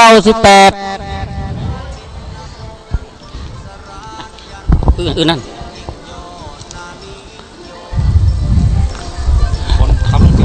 8ครับคนขับรถจื่อวินัยหมายเลข98รถแม่โซดาวังผาง98 มาแล้วครับรถมาแล้วยกมือโบกมาได้เลยทำมาแล้วเปิดอาศัยเสียงอัตมาได้แบบนี้นะต่อไปเนาะมอบไปเนอะต่อไป94รถหมายเลข94แม่สายคำซบร้องคนขับรถชื่อฟอร์ดหมายเลขรถ94แม่สายคำซบร้องมาแล้วคนขับรถชื่อนายฟอร์ดมาแล้วยังมาหน้านี่ละหลักฐานพร้อมเนาะต่อไป153ครับกันเนอร์รอแป๊บหนึ่งกำลังพอปากระตืนจะได้มูลอะไร153ครับหมายเลข153พ่อหลวงบัตรคนคงหลวงอดงหลวงคนขับรถจื่อพบพ่อหลวงมาแล้วพ่อหลวงได้วันนี้ไปลืมตั้งเป็นกระเป๋าเด้อต่อไป112ครับ112รถแม่พรหัวเวียงคนขับรถชื่อนายมนตรีแม่พรหัวเวียงคนขับรถชื่อนายมนตรีหมายเลข112มาเลยขึ้นมาแล้วขอเอิ้นหมายเลขตัวนี้ว่าด้านใดหมายเลขใดอันนี้มนครับต่อไป124คนรถแม่พรหัวเวียงเป็นว่าเป้าเหมือนกันคนขับรถจื่อคุดคอควายเนอะคุด124รถแม่พรเวียงป่าเป้าหัวเวียงคนขับรถจื่อคุดอันนี้อย่างอันนี้ไหน112ฮับเลยพูดเลยตีปอพูดเลยยืนฮับมองกล้องให้ได้แล้ววันที่1จะไปลืมกันไม่ได้เอาเจ้าตัวเปิ้นมาเพราะว่าหลายเขาขั้นเปิ้นหันกันนดนิมนต์ครับต่อไป150เดี๋ยวกันเนอะรอแป๊บหนึ่งข้างหลัง150ครับยกมือละ150หมายเลข150นายท่านเนตรวัดสันทรายหางดงวัดสันทรายเป็นของวัดเนี่ยตัวแทนวัดสันทรายหางดงมาเลยอันนี้แต่ว่าทุกเจ้าเล่นแชร์อันนี้ปารมีสีพึ่งนะเนี่ยนะท้าว่าหางดงมาเลยเจ้าอันนี้ปารมีสีพึ่งครูบาเนี่ยแห่งเนี่ย150เนี่ยนะโอ้ได้รางวัลที่1เป่งมีหารใหม่ละพูดเลยแม่ลุกเลยเอาล่ะอันนี้เบอร์ยังอันนี้เบอร์ยัง150ปีนไปกับปีนมาเลยนี่อันนี้แม่เบอร์ยัง86 112ไปลุกขึ้นมาลุกหันหน้าเพ่โชว์สวยหน่อยหันหน้าเพ่เดี๋ยวพ่อขยับก่อนเปิดถ่ายรูปก่อนมีเบอร์เดียวต่อไปครับต่อไป86ครับตั้งนานนะเดี๋ยวกันรอเดียวนั่นแหละมอบเลยแหละอันนี้เบอร์ยัง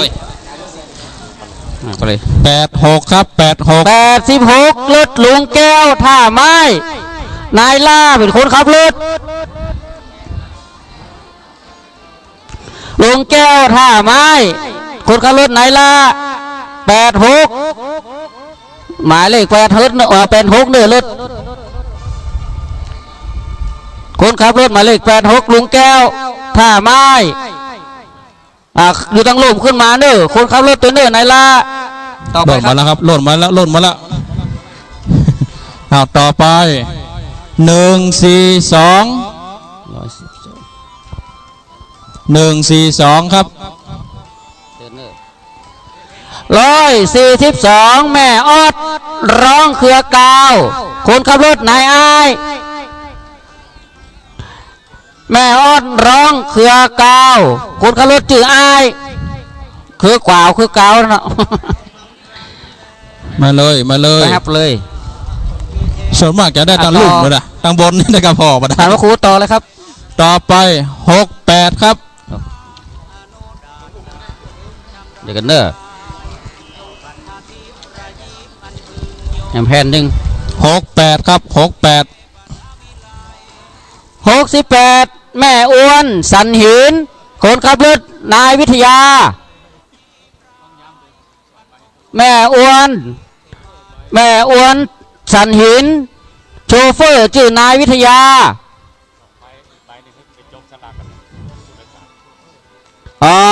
ได้2 ใบผู้โดยสารใบโชเฟอร์ใบไปจับสลากเอากันเองเนาะไปจกในรถของกันเด้อ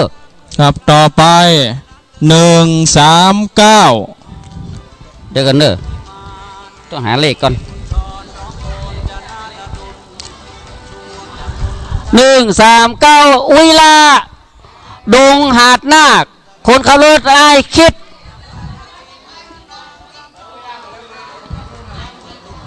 แต่เย็นอุยลาไหนคนไหนอุยลามาคนขับรถไอ้คิดเนอะได้แล้วต่อไป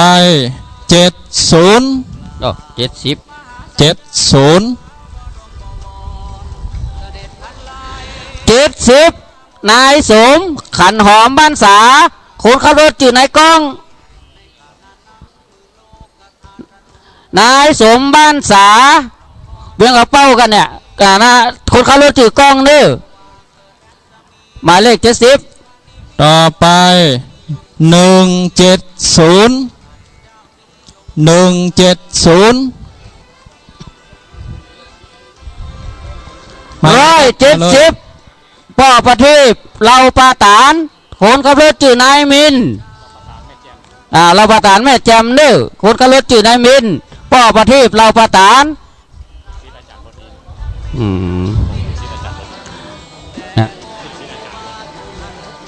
อาจารย์ครับเข้ามาเลยครับมาเพื่อเลยลูกศิษย์อาจารย์บดินทร์เนาะต่อไปครับต่อไป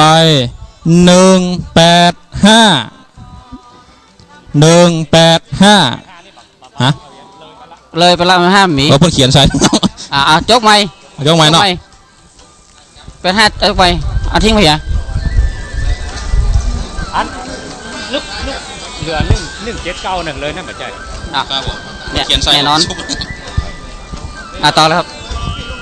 ต่อไป138ครับ138กันเนอรอกำเดียวรอแป๊บหนึ่ง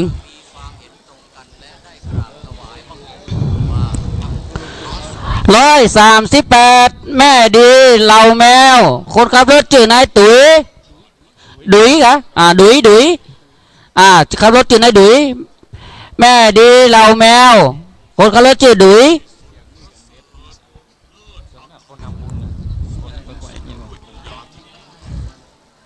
ต่อเลยครับต่อไป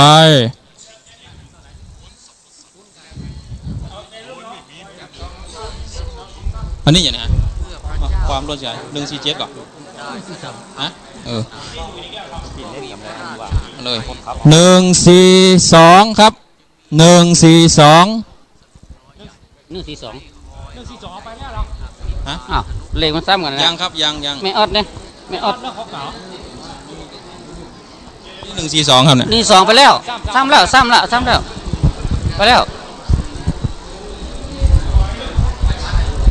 ต่อไปนะครับเบอร์7ครับ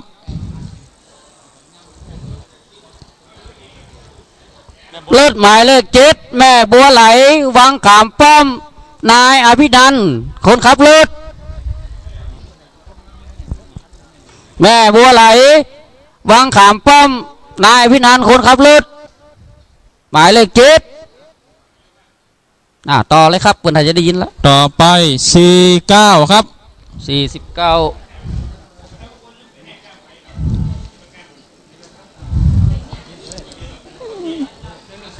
49แม่ใจน้ำลัดคนขับรถชื่อนายไกล110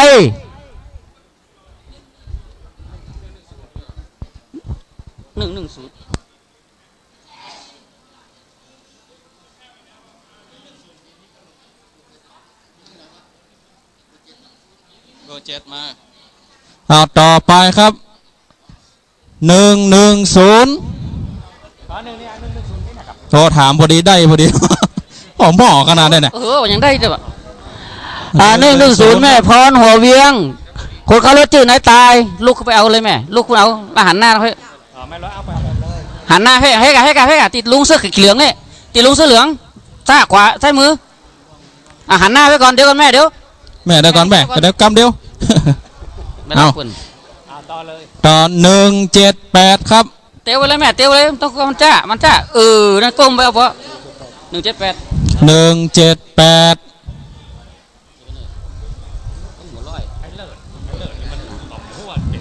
178 คนหมายเลข178ชื่อไอ้เลิศแต่คนขับรถไผ่ก็โง่มันมีรายละเอียดเด้อไอ้เลิศ178คนใดแล้วคนขับรถชื่อหยังเปิดจกเบอร์ได้นี่เด้อครับต่อไปนะครับเบี้ยงกระเป๋าต่อไป VIP 3ครับ VIP 3 เลข3เบอร์3VIP 3ว่าไผ่ VIP 3 VIP 3 1 VIP 3 2อันนี้หยัง VIP นี่รถสถานีอันนี้กับ VIP เจ๊กะอันนี้หยัง495ไปเลยเดี๋ยวลุงเสื้อเหลืองเนี่ยหันหน้านะเพ่เพื่อจะถ่ายรูปที่ถ่ายรูปเนี่ยกันไว้ครับกันไปฟ้องร้อง เวลาถูกต่างกล้อง VIP ตะกี้ขึ้นมารับเลยอาจารย์มันโยงมันเช็คแล้วมาแล้ว VIP มาแล้วต่อไปอันนี้ส่วนของการต่างกองนะ162แม่ครูอุ่นเรือนดาดมื่นตาดมื่นคนขับรถจีพรหมินมันก็คนขับรถจีพรหมินแม่ครูอุ่นเรือนตาดมื่นคนขับรถจีพรหมินต่อเลยครับครูต่อ20ครับ20เช้าเนาะ20เด็กก็จิกแม่ทองใบปากทางเจริญคนขับรถจื่อนุ้ยหมายเลขรถหมายเลขหมายเลขเนี่ยรถแม่ทองใบคนขับรถจื่อนุ้ย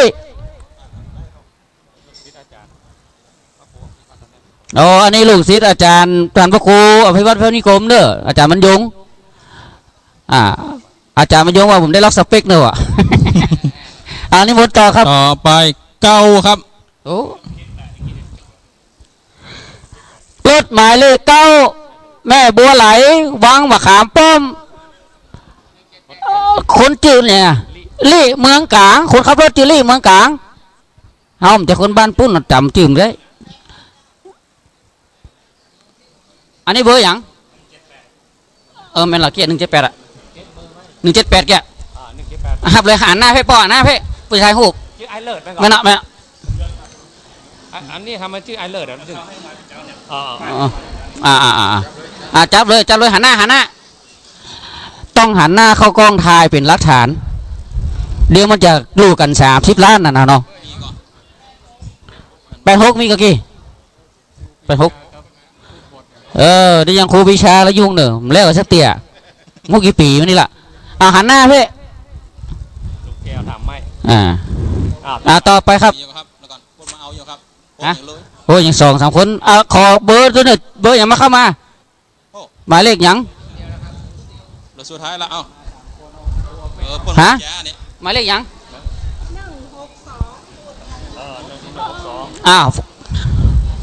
เดี๋ยวก่อนแม่เดี๋ยวรอกันเดียวสุดเดียวนะสุดท้ายครับมีละแม่ครูอุ่นเรือนเนาะหมดแล้วเนอะบอระมวลแล้วขอให้โชคดีขอให้ร่ำรวยเป็นเศรษฐีแล้วจะไปลืมโคซุก2 ตัวนี่เนอะขอแตกแล้วแม่สีดามาห้าวัดจ้องนี่กำดื้อแม่สีดามาห้าวัดจ้องที่ทันพระครูนี่กำดื้อ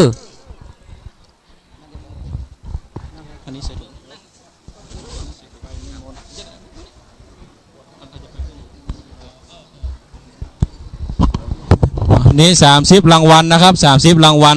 ส่วนที่เหลือไปที่วัดสุดท้ายเนาะวัดสุดท้ายแถมนะครับวัดสุดท้ายแถมมีอยู่นะครับมีอยู่เป็นลุ้นกันสุดท้ายเนาะ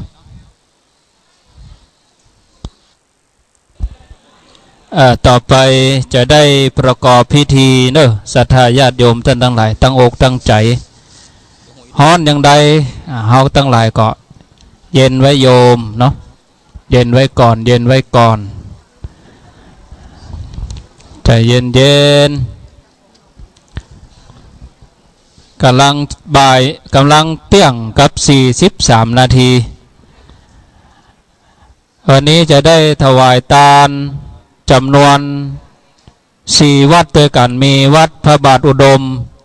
วัดพระธาตุม่อนปิ่นวัดสันต้นเปาแล้วก็วัดศรีบุญเรืองโอกาสนี้จะได้กราบนิมนต์ท่านพระครูสังฆรักษ์ธนอัตรัตนศิริได้ดำเนินการต่อไปขอกราบนิมนต์ครับเอาละเนาะศรัทธาท่านทั้งหลายเขาได้ถึงเวลาอันที่จะได้ประกอบพิธีดังศาสนาแล้วนะครับในลำดับแรกนี้ก็ขอเจริญพรท่านอาจารย์พระมหาประสิทธิ์ธรรมาภินันโทเจ้าวาดวัดจังกำอำเภอป่าซางได้เป็นประธานเป็นตัวแทนท่านทั้งหลายได้เข้านอบน้อมจุดธูปเทียนบูชาพระรัตนตรัยขอกราบไหว้สานิมนต์ครับ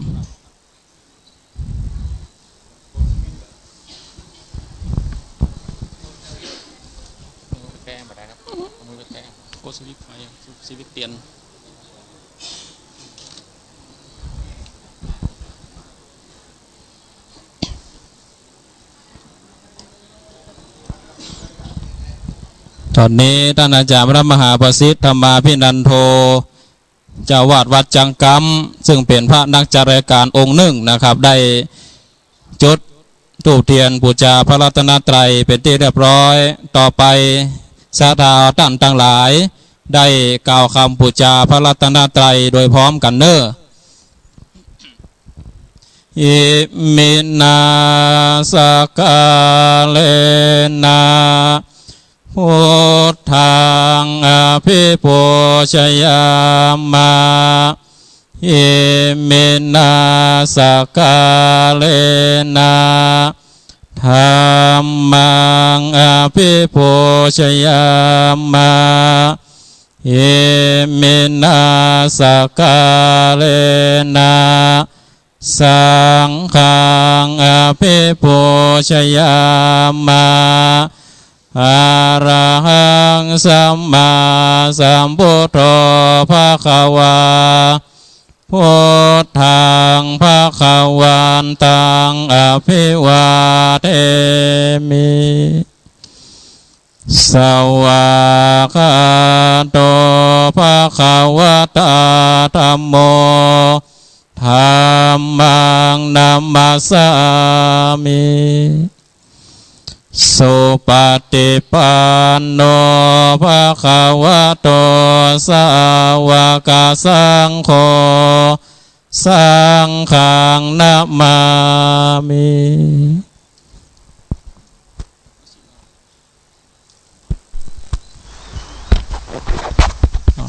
ไปปอาจารย์ขอตัวแทนหนึ่งท่านขันศีลดอกได้อาราธนาศีลเด้อเป็นผู้จานมากินเอาประเคนกันศีลก่อนเพราะสุดดอกเพราะอาจารย์เป็นเลอะเนี่ยนำมานี่เนาะ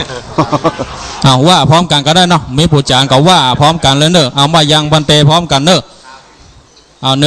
2 3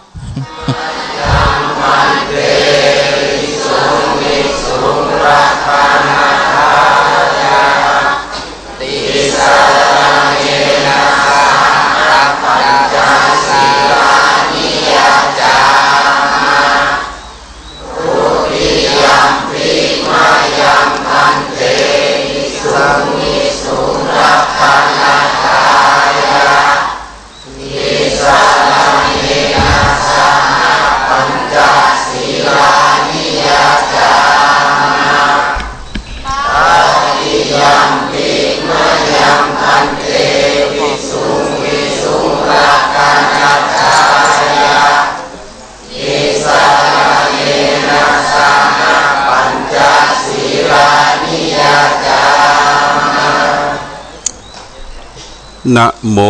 ตัสสะภะคะวะโตอะระหะโตสัมมาสัมพุทธัสสะนะโมตัสสะภะคะวะโตอะระหะโตสัมมาสัมพุทธัสสะนะโม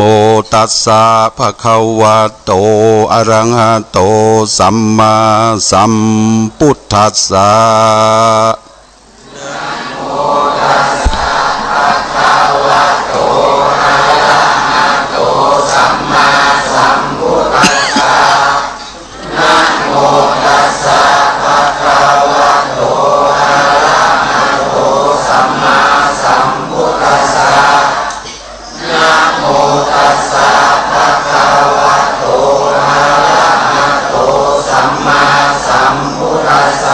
พุทธังสรณังกัจฉามิธัมมังสรณังกัจฉามิสังฆังสรณังกัจฉามิตุติยัมปิพุทธังสรณังกัจฉามิ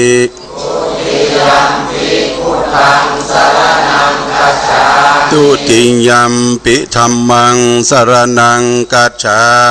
มิ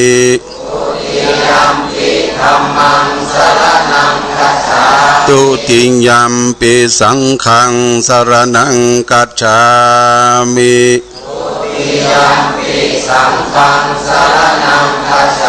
ตติยัมปิพุทธังสรณังกัจฉามิ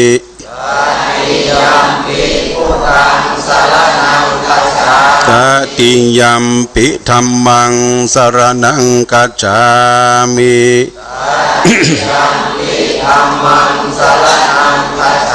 ตติยัมปิสังฆังสรณังกัจฉามิ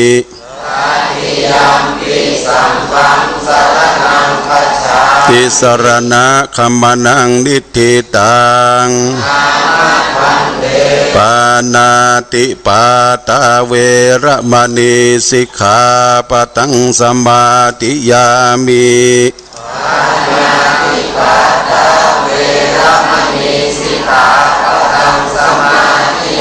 อาตินนา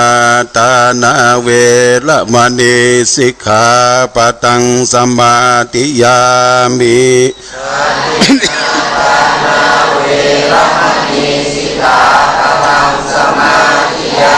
กาเมสุมิจฉาจาราเวระมณีสิกขาปะทังสมาธิยามิ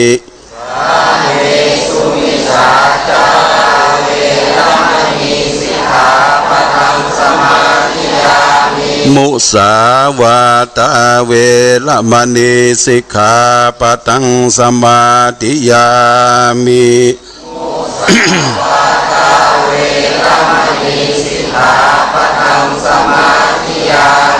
สุราเมรยะมัชฌะปมาทฐานาเวรมณีสิกขาปะทังสมาธิยามิ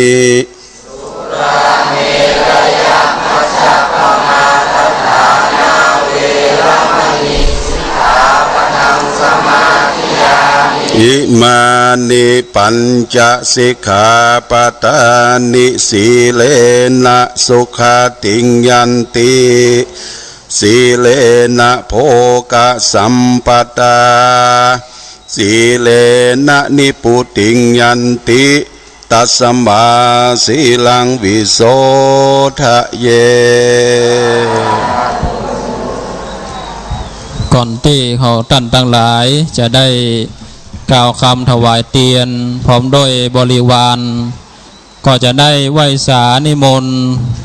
ตัวแทนครูบาอาจารย์จำนวน4รูปนะครับได้เข้าจุดเตียนพรรษาได้เตรียมเตียนชนวนตัวเนอะศรัทธาเตรียมกับไฟแล้วก็เตรียมเตียนชนวนโดยจะได้จุดเตียนต่อหน้าพระเจ้าพระสงฆ์ที่ได้รับอากาศราธนามาฮับเตียนพรรษาตลอดถึงบริวารจตุปัจจัยที่เฮาท่านทั้งหลายได้ร่วมถวายในอันดับแรกนี้ขอไหว้สานิมนต์หลวงพ่อพระครูสังวรศิลาภิลักษ์เจ้าวาดวัดสายมูลอำเภอสันปะตอง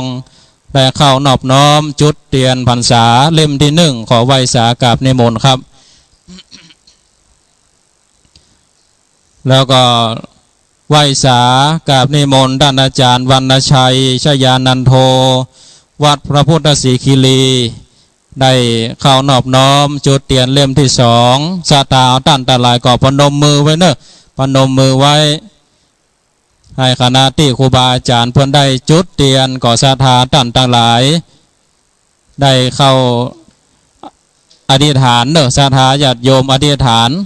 เพื่อมีแสงสว่างเพื่อมีดวงตาหันธรรม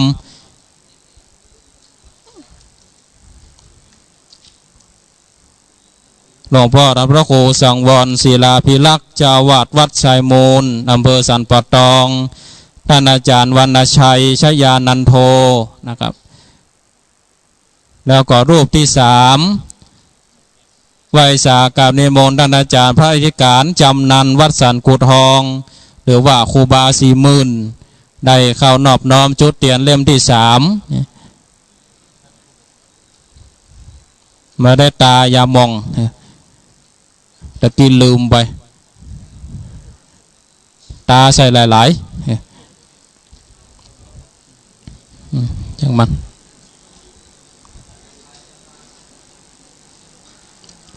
แล้วก็รูปที่4นะครับไหว้สากราบนิมนต์ท่านพระครูธรรมธรบุญเนตร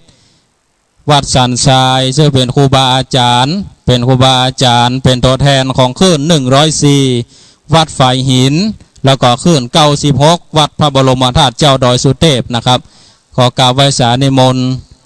ท่านอาจารย์พระครูธรรมธรบุญเนตรวัดสันทรายอันนี้เจ้าตำหาสีพึ่งเนื้อศรัทธาญาติโยมสีพึ่งมหาลาภนะ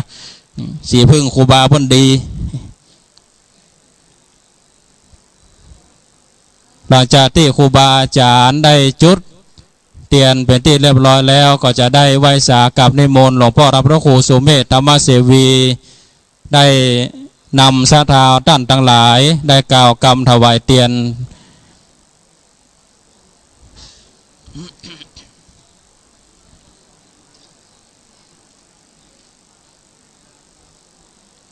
ก็หลังจากที่เขาได้ถวายเตียนเป็นที่เรียบร้อยแล้วนะครับก็ได้ประกาศแจ้งให้กับครูบาอาจารย์3 ตน 3 องค์นะครับเนอะที่เขาจะไปจุดที่วัดป่าไม้แดงนะครับ3 รูปก็แจ้งไว้ก่อนนะครับก็มีท่านอาจารย์พระสมุลุ่งโลดวัดดอยตุโกท่านอาจารย์จิรเดชวัดยางคามแล้วก็ท่านครูบาคัมภีร์วัดปางไคนะครับ3 รูปที่วัดป่าไม้แดงนะครับที่ป่าไม้แดงจุดสุดท้ายที่เขาจะได้ไปถวายเตียนก็แจ้งให้ครูบาอาจารย์นะครับได้แจ้งไว้ก่อน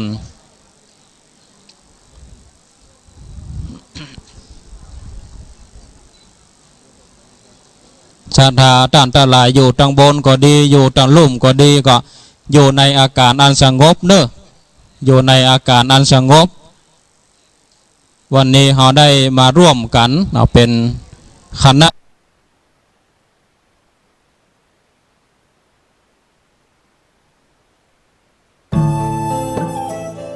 ท่านกำลังติดตามรับฟังสถานีวิทยุกระจายเสียงพระพุทธศาสนาแห่งชาติและสังคมคลื่นเพื่อการศึกษาพระพุทธศาสนาและวัฒนธรรมระบบ FM 104.5 เมกะเฮิรตซ์รายการต่อไปเป็นรายการศูนย์การเรียนรู้บ้านท่าร้องขี้ควายดำเนินรายการโดยพ่อหลวงสว่างธาตุอินจันทร์